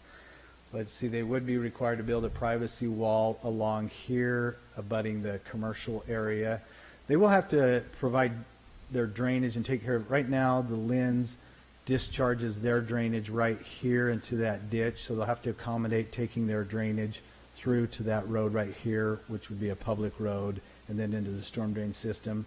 3000 East also discharges right here, so they'll have to accommodate a drain line coming through here and tying into the drainage system for the subdivision. So they have to accommodate some off-site drainage on this.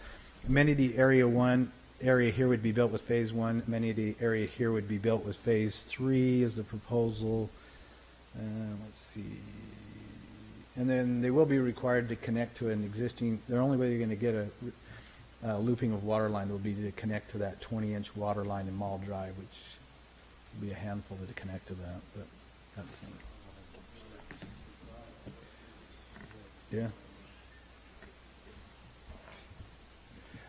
One thing I was going to ask about the drainage west, so the Linz drainage, storm drainage, is currently accommodated in the ditch. Yeah, so there's that ditch that runs along down there, right there, and then it turns and comes down through there. Yeah, so the ditch goes away, and so the 3000 East drainage that comes in here will be piped through here through common area, and then the Linz will have to be through here in common area, and then they'll have to provide an easement to the Linz as they maintain that. They'll have to provide an easement through their common area to the Linz. This would just be common area, and the city would have an easement across all common area anyways. Okay, And interesting. these are public roads through here. This provides a connection to Moreland, so that Moreland and them both have a connection through there and through there. Okay. Any concerns, Sean? Okay. Any questions, council? Ready for a motion? Motion to approve the preliminary plat for Woodland Patio Homes. Motion by Michelle with a second by Joe. Any discussion? All in favor, say aye. Aye. Any opposed? That motion carries. I don't have any appointments to boards or commissions, although I will tell you, council, we have a number of them that are due. I'd like to talk with a couple of you offline, talk about some potential replacements. I mean, I think on every commissioner board, we have some that are either coming due or past due.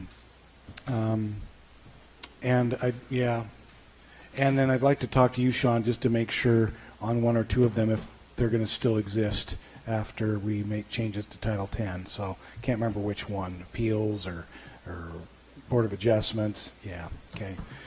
And there are a couple, Sean, also I'd like to talk to you about as to whether we should be appointing them still, or like Dinosaur Museum. I think we may need to change the ordinance. We'll have to talk about it because I don't think that's us anymore, that board. I don't think we appoint it. And I think that agreement probably calls for us to revisit it anyway, so. Excellent. let's take So a we look can at look at that and a couple other things. Sure. Just to clarify those, yeah. I just want to ask Sean if there's been any additional information received on that issue of having a member of the council on the planning commission, and if that same principle might attach itself to the Hillside. You might get Review Board. released. I'm sorry, I lost that. Yeah. Yes, I believe that someone was cruising while we were discussing this. Oh, we were bruising. But when you say further information, is there any change? It looks like that's going to. It's going to go away. That's our recommendation, and that is what the vast majority of the cities have done, just because of the potential conflict of the appellate, someone sitting on the appellate body, being there at the planning commission level. Okay, and my next question would be, would that same type of consideration apply to the Hillside Review Board, where you have a member of the council involved with that process? I probably would agree with that one as well. They're making a recommendation to the council. The council can still hear the full recommendation. No, they don't. But they That's the planning recommend. commission. Yeah, there are sort of a few small items that the planning commission has Approval. approval authority on, very minor. I think one of them was Yeah. parking. I don't know if we've changed that in the new ordinance or not. So there's a few more I'd talk to you about, maybe that I'm on. Well, I always tell you, I don't see it as critical on the hillside as I do on the planning commission. This is something that we can discuss internally. I'd like to discuss it with Adam. Good. I think we're looking at either January 3rd or whatever the third Thursday is in January to address, to consider Title 10 changes, right? Well, we had talked about a process where we could distribute those changes. Yes. So is it later, probably? Yeah, later. And I think we need to discuss that internally with Adam to make sure that we do it the right way. You bet. Because there are some stakeholders we want to have. You some bet. We talked about that last week, yeah. Okay. I'm going to suggest we don't have a need for a closed session. Any reports, though, council, before we ask for a motion to adjourn? We do have a meeting tomorrow, starting at 11:30 at Dixie Power out in Bloomington. First, for anyone who can, there's the Pearl Harbor memorial service at Tonnequin Cemetery by the flags at 10:48 precisely. It'll be over very quickly, Michelle tells us, so make sure you're there a few minutes early, and then we can go probably straight from there to Dixie Power. Bloomington. That's Behind the taco time? Yes. Awesome. There will be lunch. I used to ride my bike to the country club down there. Behind the taco time? At the market there, the Chevron, there's a little taco time in there. Well, I would have gone to the wrong place. I know, and I can tell everybody to go to the new place. That is the new place. They're both new. It's not on River Road. Okay, so not River Road. It's not River Road. Their boardroom is at the one on Brigham Road. Well, yes. I mean, clearly. I read it. Close to Walmart. You know where Christina, Walmart is? Can you send something to Yes. executive staff, make sure they know? Your standard one? Okay. It is this. We Just be careful going through the roundabout. Yeah, you could get squished by a truck. We need a motion to adjourn before So we moved. get... Second. Motion by Michelle, second by Jimmy. All in favor, say aye. Aye. Any opposed? Motion carries as you were. So we'll see you tomorrow morning at 11:30.